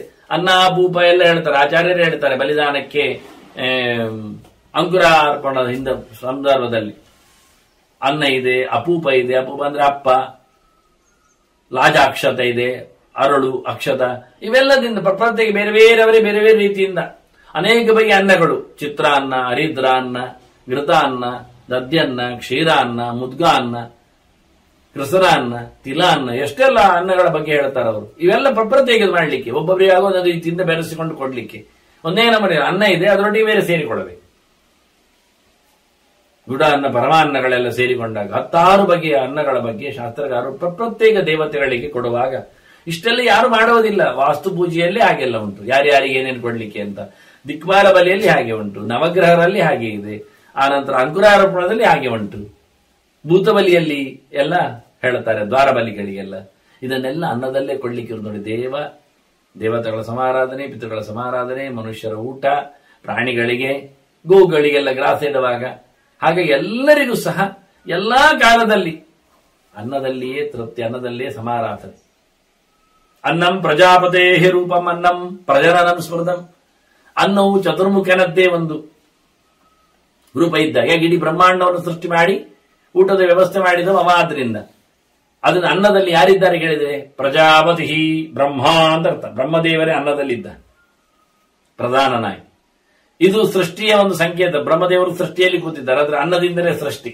ಅನ್ನಾದ್ ಭವಂತಿ ಭೂತಾನಿ ಉಪನಿಷತ್ತುಗಳೆಲ್ಲ ಮಾತಾಡ್ತಾರೆ. ಎಲ್ಲವೂ ಅನ್ನದಲ್ಲಿ ನಿಂತಿದೆ ಅಂತ ಹೇಳಿ. ತಸ್ಮಾದನ್ನಂ ತದುಚ್ಯತೆ ಹೇಳಿ ಭಗವಂತನ ಚಿಂತನೆ ಮಾಡುವಲ್ಲಿ ಅದು ಹೇಳುತ್ತದೆ. ಇಡೀ ಜಗತ್ತು ಅನ್ನಮಯ ಆಗಿದೆ ಉಲ್ಲೇಖ ಮಾಡ್ತಾರೆ ಅವರು. ಎಲ್ಲ ಬದುಕುಗಳು ನಿಲ್ಲುವಂಥದ್ದು ಹಾಗೆ ಅಂತ. ಎಲ್ಲಿವರೆಗೆ ಹೇಳಿದ್ರೆ ಅನ್ನೇನ ಅಧಿಷ್ಠಿತ ಪ್ರಾಣ ಅಪಾನ ವ್ಯಾನಯೇವಚ ಉದಾನಶ್ಚ ಸಮಾನಶ್ಚ ಧಾರಯಂತಿ ಶರೀರಿನ. ಅನ್ನದಲ್ಲಿ ಅಧಿಷ್ಠಿತವಾದ ಈ ದೇಹದಲ್ಲಿ ಈ ಕೆಲಸ ಮಾಡುವಂಥದ್ದು ಪ್ರಾಣ, ಪೂರಣ, ಅಪಾನ, ಅಪನಯನ, ವ್ಯಾನ, ವಿಶಿಷ್ಟ ಗತಿಯುಳ್ಳದ್ದು. ಗಂಟು ಗಂಟುಗಳಲ್ಲಿ ಕೂತಿದೆ ಅದು. ಉದಾನ ಮೇಲಕ್ಕೆ ಹೋಗ್ತದೆ, ಸಮಾನ ಸಮನಯ ಸರಿ ಮಾಡ್ತದೆ. ಈ ಎಲ್ಲ ಒಳಗಿನ ಗಾಳಿಗಳು ಕೆಲಸ ಮಾಡಬೇಕಾದ್ರೆ ಊಟ ಕೊಟ್ಟಿರಬೇಕು. ಊಟ ಇಲ್ಲದಿದ್ರೆ ಸಪ್ಪೆ. ಅನ್ನ ಉಣ್ಣದವ ಉಸಿರಾಡಲಿಕ್ಕೆ ಕಷ್ಟಪಡ್ತಾನೆ. ಚೆನ್ನಾಗಿ ತಿಂದವ, ಜಾಸ್ತಿ ತಿಂದವ ಅವನು ಉಸಿರಾಡಲಿಕ್ಕೆ ಕಷ್ಟಪಡ್ತಾನೆ. ಸಮವಾಗಿ ತಿಂದವ ಚೆನ್ನಾಗಿರ್ತಾನೆ. ಆದ್ರಿಂದ ಅನ್ನದಿಂದ ಪಂಚ ಪ್ರಾಣಗಳು ಈ ದೇಹವನ್ನು ಧಾರಣೆ ಮಾಡಲಿಕ್ಕೆ ಸಮರ್ಥ ಆಗ್ತಾವೆ, ಇಲ್ಲಾದ್ರೆ ಸೋಲ್ತಾವೆ. ಹಾಗಾಗಿ ಊಟ ಮಾಡಲಿಕ್ಕೆ ಉಂಟು, ಅನ್ನದಾನ ಮಾಡಲಿಕ್ಕೆ ಉಂಟು. ಸ್ವಲ್ಪ ಎಚ್ಚರ ಅಂದ ಕೃಷ್ಣ. ಎಂತ ಅನ್ನ ಯಾರಿಗೂ ಕೊಡ್ಬೇಕು ಹೇಳಿದ್ನಲ್ಲ ನಾನು. ಹೌದು, ಕೊಡಬೇಕು. ಇಂಥವರಿಗೆ ಕೊಡಬೇಕು ಅಂತ ಹೇಳಿದ್ದೇನೆ, ಕೊಟ್ಟಿದ್ದೀವಿ. ಆದ್ರೆ ಇನ್ನೊಬ್ರು ಕೊಡ್ತಾರೆ ಹೇಳಿಕೊಂಡೇ ಊಟಕ್ಕೆ ಕಾದವನಿದ್ದಾನಲ್ಲ, ಅವನ ಕಥೆಯ ಕೇಳಿಯ. ನೋಡಿ, ಕೃಷ್ಣನೇ ಎಚ್ಚರ ಕೊಡ್ತಾನೆ, ಇನ್ನೊಬ್ಬರ ಅನ್ನ ತಿನ್ನಬಾರದು ಅಂತ. ಪರ ಅನ್ನ ನಿಷೇಧ. ಅನ್ನ ದಾನ ಮಾಡಿ ಅಂತಾನೆ ಕೃಷ್ಣ. ಅನ್ನ ಇನ್ನೊಬ್ಬರಿಂದ ತಿನ್ನಬೇಡಿ ತಗೊಂಡು ಹೇಳುತ್ತಾನೆ. ಯಾಕೆಂದ್ರೆ ತಿಂದ್ರೆ ಪರವಾಗಿಲ್ಲ. ಪರಾನ್ನಂ ಉಪಭುಂಚಾನ ಯತ್ಕರ್ಮ ಕುರುತೆ ಶುಭಂ ತಶುಭಸ್ಯೇಕ ಭಾಗಸ್ತು ಕರ್ತುರ್ಭವತಿ ಭಾರತ. ಇನ್ನೊಬ್ಬರಿಗೆ ಊಟ ಕೊಟ್ಟರೆ, ಇಂದು ದಾನ ಕೊಟ್ಟರೆ ಕಥೆ ಹೇಳಿದ್ನಲ್ಲ ಕೃಷ್ಣ, ಹಾಗೆ ಇನ್ನೊಬ್ಬರಿಗೆ ಊಟ ಕೊಟ್ಟರೆ ಮತ್ತೊಬ್ಬರ ಊಟವನ್ನು ಉಂಡವನು ಅವನು ಏನು ಒಳ್ಳೆ ಕೆಲಸ ಮಾಡ್ತಾನೋ ಆ ಊಟದ ಪ್ರಭಾವದಿಂದ ಆ ಒಳ್ಳೆ ಕೆಲಸದ ಒಂದು ಪಾಲು ಇವನಿಗೆ ಹೋಗ್ತದೆ. ಅದು ಗ್ಯಾರಂಟಿ ಅಲ್ವಾ ಅಂತ. ಈಗ ಅಷ್ಟು ಕಷ್ಟಪಟ್ಟು ಹೇಳ್ಬೇಕಾ? ಒಬ್ಬ 1,000 ರೂಪಾಯಿ ಇನ್ನೊಬ್ಬರಿಗೆ ಕೊಟ್ಟ ಇಟ್ಕೊಳ್ಳಿ ಫ್ರೀಲಿ. ಆ 1,000ದಲ್ಲಿ ಅವ ಏನು ಮಾಡಿದ ಕೆಲಸ ಒಳ್ಳೆಯದು, ಕೆಟ್ಟದ್ದಲ್ಲ. ಕೃಷ್ಣನ ತಲೆಯಲ್ಲಿ ಉಂಟು.